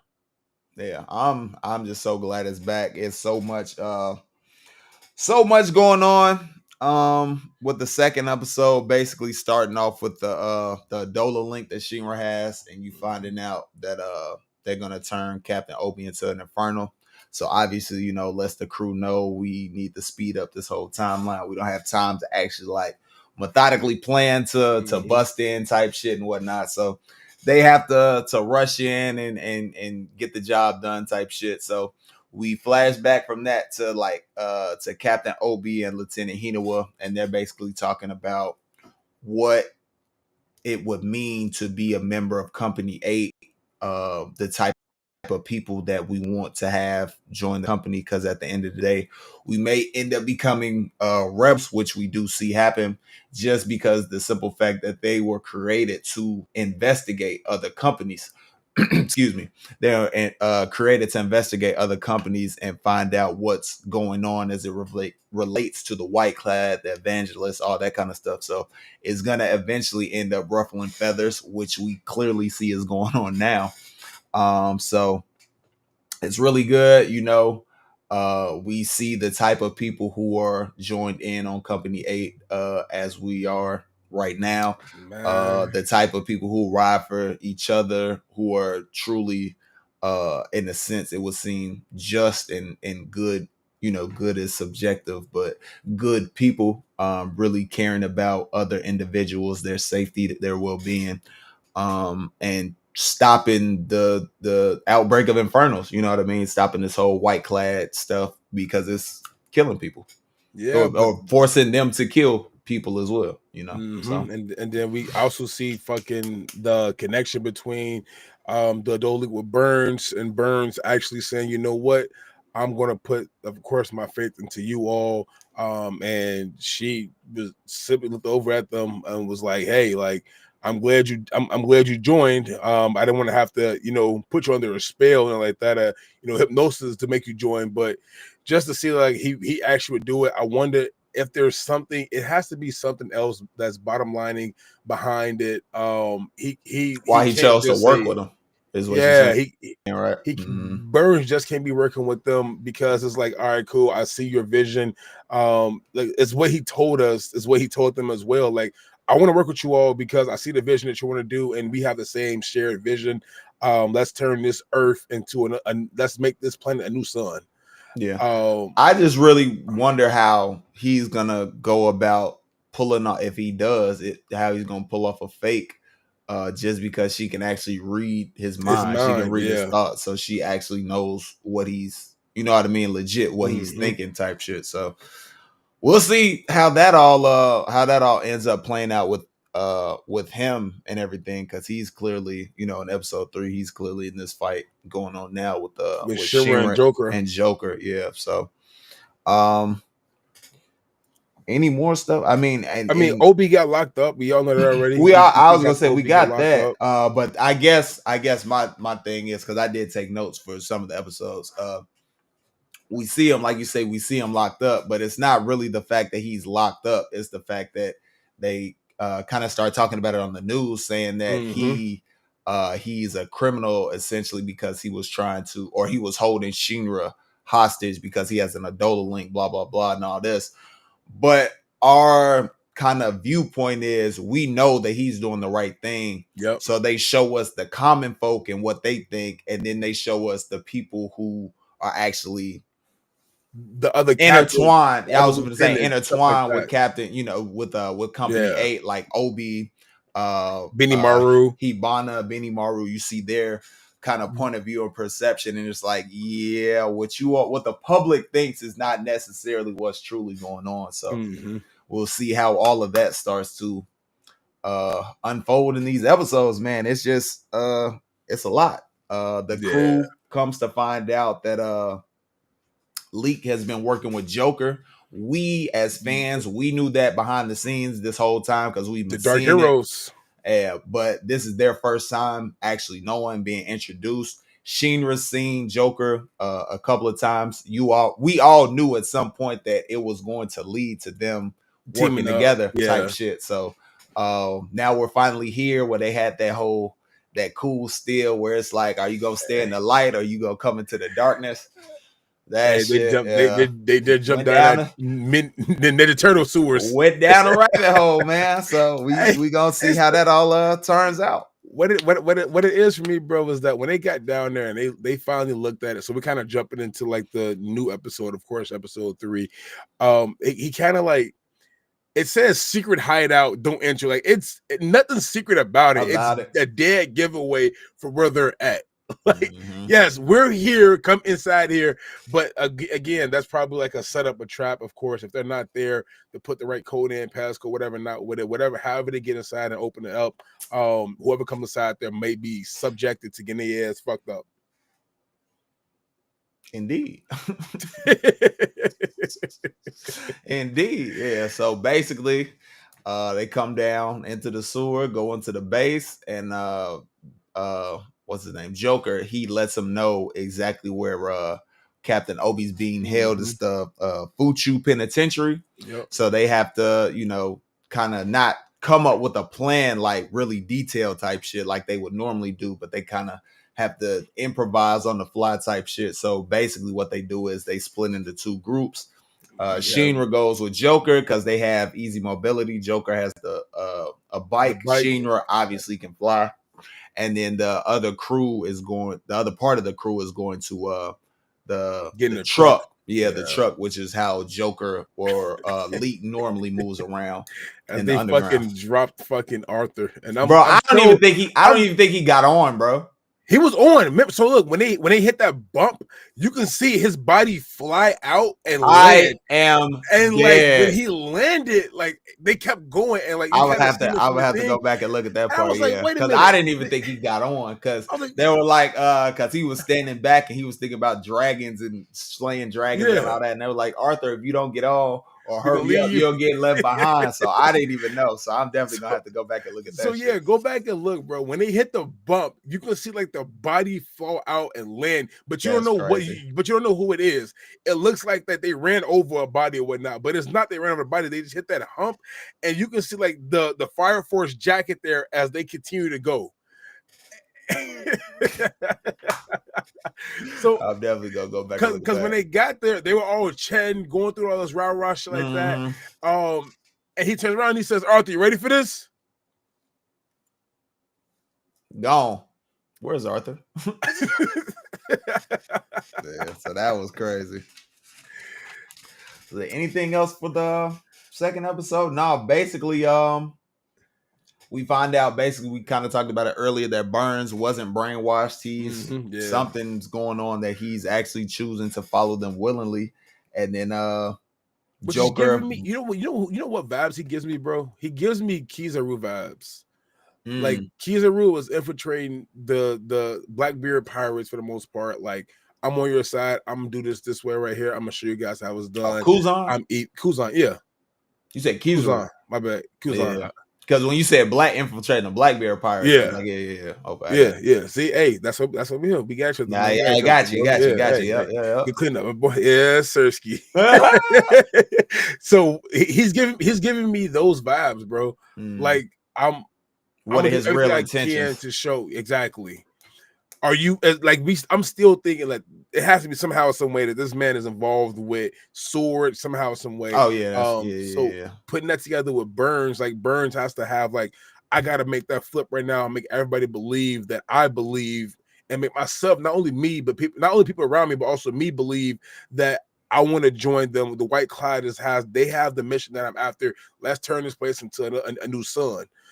I really hope that man can somehow, some way, once he gets to like that super level power, what is it?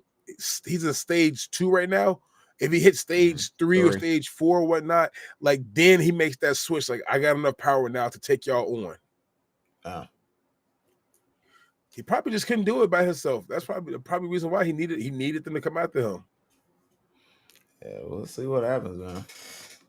Very interesting though. Very crazy all in all. Yeah, bust in. They bust in through the building. Sheena and Joker, and then start the fight, and shit goes crazy after that, man. Really intense episode because you got all of that going on with them fighting, and then you have this other stuff with how Maya with the whole unconscious was. I got it written down. The whole unconscious. What's it called? I got it. I got the collective unconscious and the age of deciphering pi. So what does all of that mean? Because she's in the basement, like kind of going crazy and shit, touching her head and all this other kind of stuff. So she's basically getting like the Abdullah linked and going through all the information unlocked from what she knows. And that's what it looks like. And she's just getting the information like shoved into her mind. Yeah, because I was going to say it has something to do with back in season 2 when they went to the other tabernacle, when they found those actual numbers laying around and whatnot. And Arthur was the one to figure out that it was actually pi. So what does pi have to do with destroying the world type shit? So that's what it kind of seems to be. So take on that infinite. Yeah, great fight. The other info was Captain Hibana found that there's some kind of link between all the stuff with the Infernals and where she grew up in that church with Iris. So all of her research that she's been doing is leading back to that church. So the man-made Infernals, how was that church connected to everything and whatnot. So that's gonna be interesting to see when we find out what the true reveal on that is. And then Company 8 basically getting into a fight as well because they bust into a different part of the prison than Sheena and Joker do. So they're getting into a fight with Gold, and there are a couple other. Hey, that was actually funny. Gold was like, it'd just be really weird for somebody to just pop up and just bust out right here. They wouldn't do that shit. Boom! All right, Company 8, let's do this. Damn. Hi. Just go to work. So they basically gonna have to figure out a way to stop Gold and her abilities and all that kind of stuff, because it's something to do with that arm, as you can see. Leet and I can't even think of his name right now. But the mechanic, the engineer, Vulcan. He's the one who has the goggles on. He's kind of like trying to see what her arm is doing, so Leet can analyze it and everything. So we'll see what that all comes to be. Arthur might have to come back and hurt me get there, because he might be the one who can actually defeat them. Yeah, from the preview of next week's episode, it kind of seems like Tamaki's lucky lecture is gonna do something to help out. So yeah, we'll see how it all plays out. But two good episodes, man. I'm really enjoying the season so far. I don't watch the end part, man. I make sure that I don't. Okay. I want to be surprised about everything at the end. So you spoiling shit for me already, man. That's fucked up, bro. I feel it.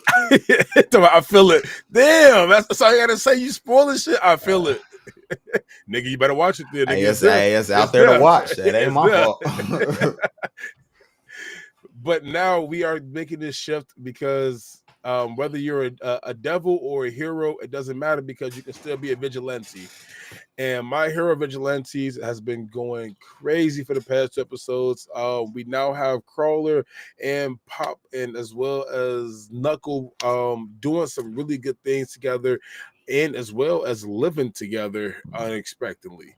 But episode 2, let's start off right there, where we're getting more information just about the Black Korgs, the Black Tongues, and more correlation to pushing the storyline forward. Yeah, we get to obviously pick up right where they left off of him with Knuckle Duster getting ready to fight Endeavor.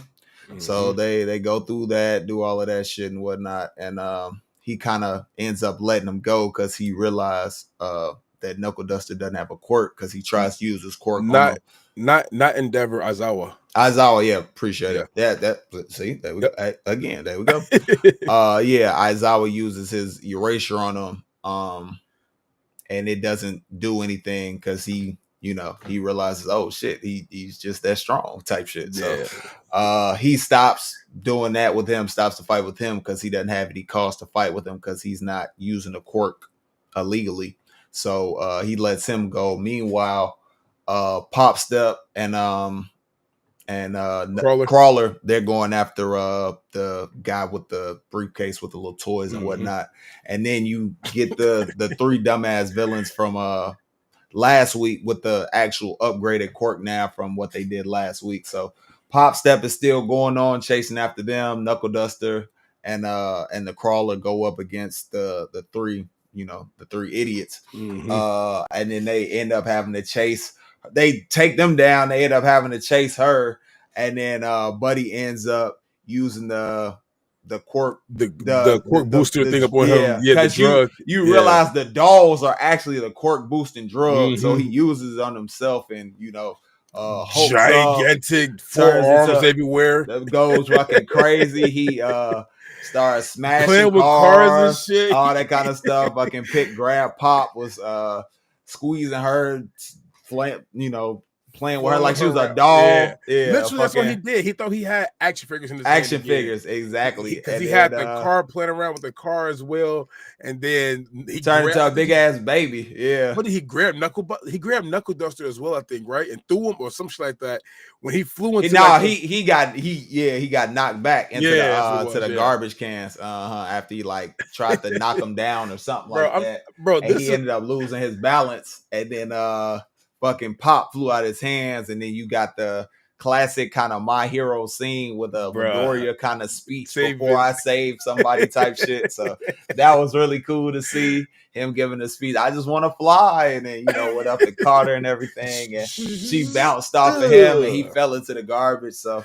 Bro, I'm really interested to see his development. Dirty here, bro. It's trash everywhere. There is trash everywhere on it ain't garbage day. Why is nobody cleaning up this shit? It ain't garbage day. When is garbage day? It ain't that day. And thank God for it, because otherwise he'd probably be splat on the pavement. Because bro, this is terrible, bro. But like you said, the whole Crawler coming up there and flying up, and when Pop was seeing that he's gonna catch her, I just like the fact that they have a dynamic now where he was like, oh shit, like I gotta push this dude real quick so I can fly away and let him land somewhere safe as well. She was worried about him going down, even though he came up to save him.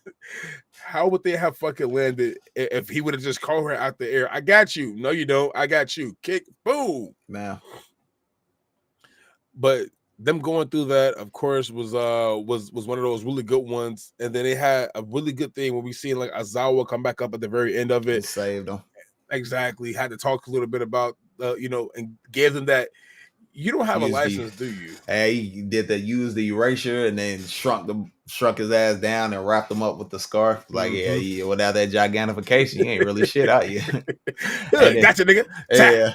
And then like 12 said right after that, he had the conversation with Knuckle Duster and everything. So we'll see if he still kind of plays around in the story, because he was talking about doing the job that the heroes don't have the time for, the heroes aren't doing or whatnot. So kind of enlightened him to the fact about the drug and everything. But we come to find out that the cops do know about it, that shit is going on. So they're on the search, on the hunt to figure out where the drug is coming from. And they also know about Koichi and Knuckle Duster. They don't know who they are, but they just know that there are vigilantes out there doing work. We come to find that out in the third episode.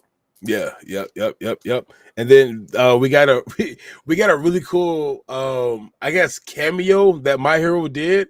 I don't know if you peeped up on it, but the teenagers they met, the middle schoolers they met inside episode 2 came into episode 3, and they were dressed as Cyclops and Wolverine, and they were just nerding out doing that's what they're supposed to be. Yeah. That's crazy. Little X-Men cameo inside there, from stumping out of course the Crawler to from Mr. Nice to the actual Crawler now to actually be on his side for the next episode. Pretty interesting to see. That was kind of funny. Yeah. We get another fight later on in that episode as well, where fights another fucking boosted up Trigger, Trigger Rage, Trigger instant villain. Yeah, so that was pretty cool. We see that, then they end up having to go up against them again. Fucking Koichi and Pop Step, they're interacting with the two kids who they kind of went to break the fight up and whatnot. Pop Step goes on and she kind of explains to them what the situation is, while Knuckle Duster and Koichi take out the new instant villain and everything. So it's pretty, the story is definitely starting to ramp up, especially when we get to this third episode. It really starts to push the story forward, but it also poses more questions as to like what's going to happen, who this person is working for, and all that kind of stuff. So yeah, really good episode. Cool to see Sansa and Tsukuchi as well. Yeah, especially seeing how they took down the, what is he, like a rock guy? How they took him down with that leg sweep, and then Koichi comes behind him and just swipes out his legs. Man, they're gonna be a force to see. I'm really excited to see just how and him explaining the mechanics of how his quirk works, so how a normal person like him can actually like beat his ass type shit. Yeah. So that was cool. But then we jump over. I think that's everything from episode 2. We jump over to episode 3B. I believe that's where we started off at, right? Yeah, episode 3 was, of course, seeing Koichi as he was inside college, taking, going for his test, studying, doing the good stuff inside there. And then after that, we know he has to go back to the crib, where he finds that he has 2 guests inside of his house that just won't leave. Just won't leave. This is now our new hangout. So he goes from college work to getting out his actual part-time job. But he crawls up the side of a wall to get to his apartment on the top, where he comes inside there and says, "I'm home." It's not really like anybody's here to hear me, but and then he opens his eyes and realizes that 1, the beers are being drunk, 2, sports are being watched, 3, food is being eaten. Knuckle Duster is sitting inside there, and he broke the window to get in.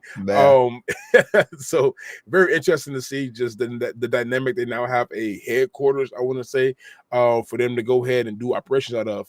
Yeah, so they've all basically moved in. Yeah, at the end of the day, yeah, he talked about how he thought to separate. Yeah, he thought how his college life and all that kind of stuff was going to be and everything. And it didn't turn out to be what he thought it was going to be. But at the end of the day, you can kind of tell he likes the company and everything, having those 2 around. So the progression of him starting to slowly become a hero, we're going to obviously see that over the course of this series. I don't know if he, at the end of the day, becomes a licensed hero or not, but we know that it doesn't mean anything whether you're a licensed hero or not. And kind of like Stain's ideology, it's about going out and doing the right thing to help people for the right reasons, not for money, for fame, for fortune, all that kind of stuff. So being that, having that integrity, and with integrity, doing the right thing when no one's looking.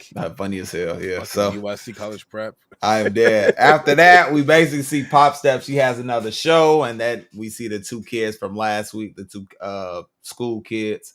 And they're basically talking to another fan who's kind of like freaking out and everything. They was this like, is their what's his name? Little grape rush. What's his name? Mineta. This is the Mineta of this show. That shit was funny as hell. Yes, like, I just want to hold her hand, blah blah blah blah blah. And then he ends up, they tried to like, calm down, bro. You ain't got to do all that. And relax, he ends up taking him, bro. He ends up taking Trigger and fucking turns into a big ass eel and ends up chasing her all over the city and whatnot. Bro, first off, they're funny as hell for animation. He turned to this eel and you seen this splat. Everybody getting splattered on. He was just going at it. He was uncontrollably. What the man Rocky say? Y'all inside jail, fighting inside the showers and shit, slipping on semen. I was like, I am dead. Hell no. That's pretty much what you're seeing. This man was the ultimate Mineta Gooner. He wanted a handshake. Then he wanted even more. What's funny is, did you hear what Knuckle Duster said? Yeah, give him some on the cheek too. Why not? Let him cop a feel. Give him some on the cheek. Yeah, go ahead. That's all he wanted. He wanted that more. The man was the ultimate. What they say? Ruler, I don't see why not. Well, I don't see what is hurting. Why not? Go ahead, let him do it. Cop a feel. So yeah, they end up taking him down, the eel down, by dropping fucking flour on him, and everything. So they take care of that situation. Got that flour from an udon shop. Yeah, I wonder what they was gonna get. I thought it was gonna be salt, but it turned out to be flour. I said the same exact thing, bro. I thought it was gonna be salt, but it turned out to be flour. So I knew it was gonna have to be something to dry him out, because they couldn't hit him, because it's an eel, obviously a slipper. Yeah. So yeah, they tried that. That didn't work. Tried to grab him, slipped right off. Tried to punch him, slipped right off. Very interesting to see the dynamic of just how them three interact with everything. It's weird because, like, you look at them and you get like this supposed to be All Might, Deku, and Ochako, but this is a different kind of vibe. A different vibe to them. This the vigilante vibe to them. Mm-hmm. So I've definitely been enjoying it. We find that Tsukauchi has narrowed down the drug to 2 distinct locations to being sold.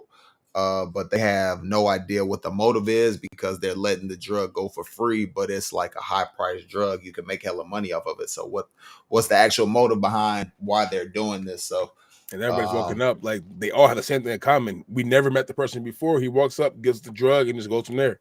Man, so we go from that point to the 2 kids actually hitting up the eel kid, Gooner.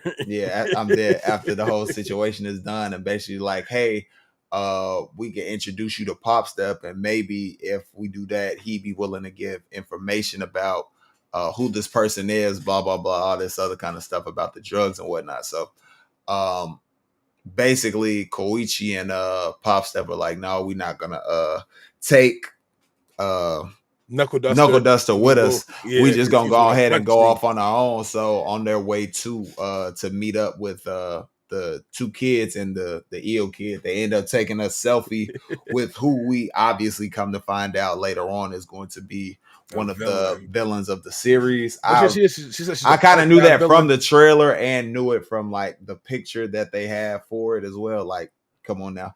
Yeah. So we find out her name later on is Queen Hachisuka, and she's a high schooler, junior, and her quirk is Queen Bee. And she's also a part-time villain. As well as being a high schooler. So we will see what her whole Beyonce. I'm dead. We'll see what her whole Beehive shit. We'll see what her whole quirk, like, we see that she controls like bees, and they have some kind of like shit, pink liquid inside there. Yeah, because they're mechanical. It looks like, not like real bees. So it looks like the trigger is in the bees, because they go around and start turning up a whole bunch of instant villains and everything. And this is when we get one of the cooler scenes of the show. We get to see a whole bunch of the heroes that we know from My Hero come in and save the day and take down the villain. So Endeavor and all of those guys, what's his name? I forgot, but the Buster Hero, we get to see him for the very first time, because they talk about him in the OG series, but they never actually show him the Buster series, the Buster Hero. Was it like Jet something, the Buster Hero? Because that was the gear that Midori was using to like fly around and whatnot in the tournament, the festival. So yeah, okay. That was cool to see that. Ingenium as well. I was just about to say, we got to see Ida's older brother Ingenium go to work too. The real one. For the first time, we actually got to see him in action and everything. So, and then all the other characters we know were just younger. So that was really cool. And I think that was, for the most part, that's pretty much it. Because at the end, after taking down everybody, they were trying to find the kid, and we come to find out he ends up going off with Queen, the villain. So She we'll see snatched how you that up, goes. says, "Come on, come with Cause me, cause I got a selfie with Pop Step. Isn't that cool? I know, right? Which means she obviously got that selfie because she wants to use this kid to basically lure him in, to lure her back in, I want to say, and go from there. So it'll be interesting to see just the dynamic of what is to come from that. For sure. So she's not a real fan or really into all of that good shit. She's just doing this because whatever her quirk is, because that shit was weird as hell. Whatever that quirk is that she's using, it clearly seems like he knows her. Yeah, Knuckle Duster. Because he said, "Have you seen anybody suspicious with a B quirk?" And as soon as fucking he destroyed one, she said something about that old geezer's up to it again. So they got some kind of previous relationship. So interested to see what that all turns out to be. Airjet. Yep. Airjet, the Buster Hero. Yep. I knew the Buster Hero part. So. He was first on the scene, going crazy. He gives me like that. What's that black hole lady? What's her name? Black hole space woman finger. She blew her own 13? back out. 13. He gives me that vibes of like you're just you're not really a human per se, but you're more of like a. But she's a girl. Yeah, but she blew her whole back out, whipped that shit apart. I think it was just the suit though. Yeah, the suit. So she keeps her black hole intact inside. I'm dead. But shit. Speaking of black holes, man, it's black holes are very similar to darkness, right? And that darkness, that yummy, darkness yummy take you. That yummy know me is different, brother. Too bad we didn't get to see Yami this time. We got to see Light though, right? I'm dead. One Piece going crazy. Kizaru out there doing his thing. Yeah. 2 good episodes. Fine. If you don't know by now, we're also inside of the One Piece section of things now. Forgot to click that button, but you should know by now. Yeah, I would say really good episode. 2 really good episodes actually. Yeah, shit. Seeing the Sentomaru fight, Sentomaru and Kizaru fight and getting to see their backstory and everything, how they found him with Kizaru and Dr. Vegapunk, and it makes more sense why this whole situation is so much more difficult, even though he's going to do what he's told to do. But you can understand the difficulty Kizaru's fighting with having to do this because he has such a connection with Sentomaru and Dr. Vegapunk. So that's cool to see. Like, even though he is admiral and doing what he's told, he still doesn't feel what he's doing is right, but he's still doing it anyway. So the internal struggle, which is what we see from the admirals in general. We see Sakazuki, he's gonna do what needs to be done at all times. Yeah, I don't think he cares because he doesn't care. Yeah. Which he gives his ideology down to Green Bull. Then we have Kizaru, who's on the fence of both good and evil. I want to do it because it's my job. I don't feel morally right for doing it though, but I'm gonna do it because of my job. And then we have, of course, the final one, my favorite of all of them, Fujitora, who he's gonna always do what's just, and not just for the sense of this is on the Marines is just, but just in the sense of we're humans. What's right and wrong. Exactly. This is what's right and wrong. Mm-hmm. Yeah. So I definitely get that vibe from all of them. So what you're saying is definitely valid. He didn't want to do it at all. He didn't want to go up against Sentomaru. He didn't want to have to be the one who destroyed and got rid of Dr. Vegapunk. Hey, but he out there and he beat Sentomaru's ass, didn't he? Hey, he beat the shit out of that defense. Did what was told of him. And what then, you say? Your defense is good, but mine is better. Put your dukes up again. I taught you how to do this. Man, and then you see the rest of the Marines starting to. Well, first, you see the Vice Admiral starting to bust onto the. Oh my God, I love Vice Admiral Dahl. Oh my gosh. Yeah, see them come onto the scene, busting up the pacifistas and everything, and fucking Kizaru obviously ends up beating Sentomaru, and he calls off the pacifistas to tell them to basically switch sides to start storming the island. And then you see the Straw Hats still up in the dome trying to figure out York's password and all that kind of stuff to get out.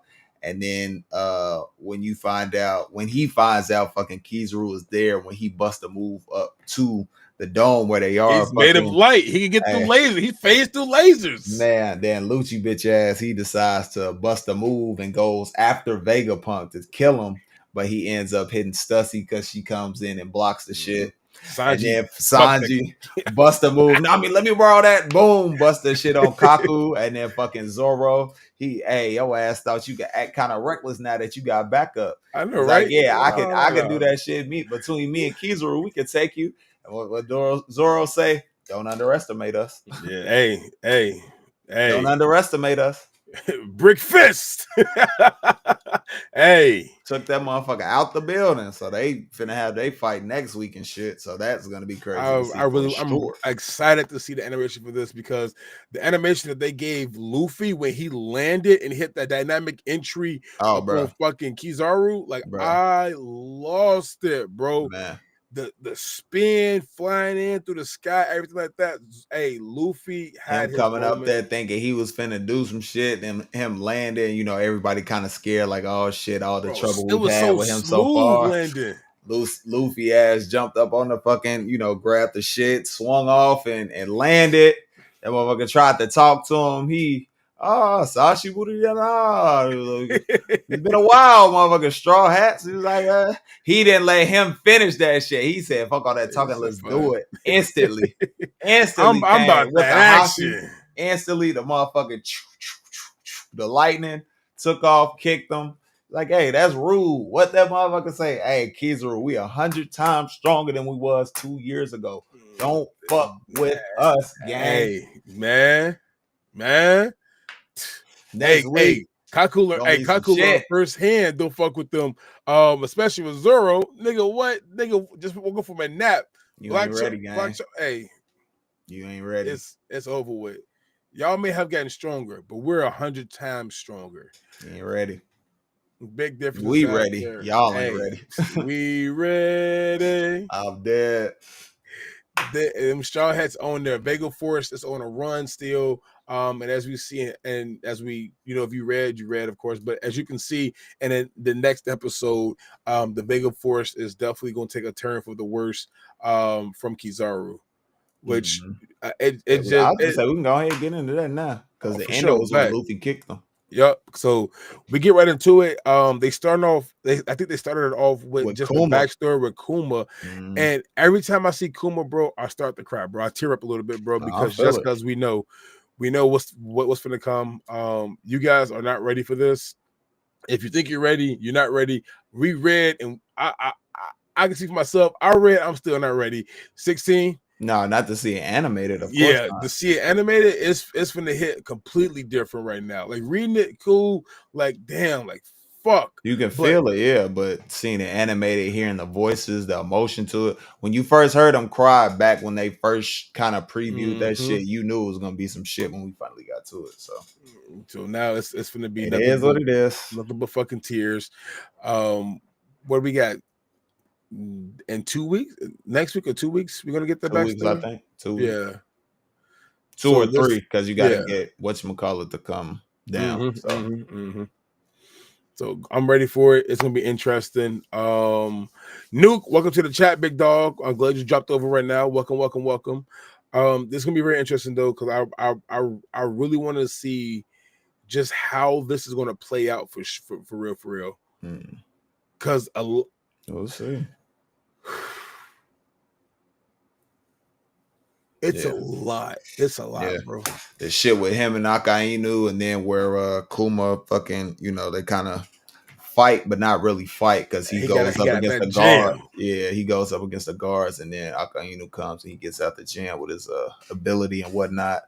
Akainu clearly has no idea where he's going and everything, so. But we all know he always gets pulled right back to fucking, because remember, so it started off with him, of course, having to leave from fucking the Kamabaka Kingdom, where the Revolutionary Army hideout is at. He goes all the way back over there after sending himself back. Now this was they put it a day before, and now we're at the current spot right now where he's talking to them, which means we're going to get the reveal of what Sabo saw and that conversation he's going to have with Dragon, Ivankov, all of them as well. Just know shit is gonna go crazy. Yeah, it's up, bro. Yeah, it's up. But the good thing is the Straw Hats have, well, not the Straw Hats, but Vegapunk has cracked the code, so they can actually they can finally open the dome and leave and escape and everything. But because Kizaru's up there, he's going up against Luffy. Luffy, Gear 4 Snake Man, can't take him, can't do really anything with him. He gets, and you can tell like he's winded too. He's very much winded during this fight. So he's getting towards that stamina depletion plus that damage. I almost died, which plays a big factor later on in the episode as well. So he fucking gets knocked back by Kizaru, fucking destroying Vega Force 1. Unfortunately, so the ship is, because the ship, the Sunny was getting carried by Vega Force 1, so obviously the ship is down, the robots destroyed. Edith, what was it? Lilith, yeah, Lilith, Bonnie and Frankie are kind of down there dealing with the remnants of the explosion and everything, and they're gonna try and fight Kizaru. Said, run! Yeah. Just run! Yeah, they gonna try and fight Kizaru. Kizaru basically like knocks Bonnie the hell away, and then fucking because he didn't want to do anything with her. Like he knows Bonnie's actual age. It knows her backstory and everything. Yeah, exactly. So he was like, I can't do this to somebody who, you know, I treat as like an acquaintance. I don't want to do this to more than one person. And just knocks her away real quick, gets rid of her real quick. So he's still doing the right thing that he wants to do, unlike Paul Heyman.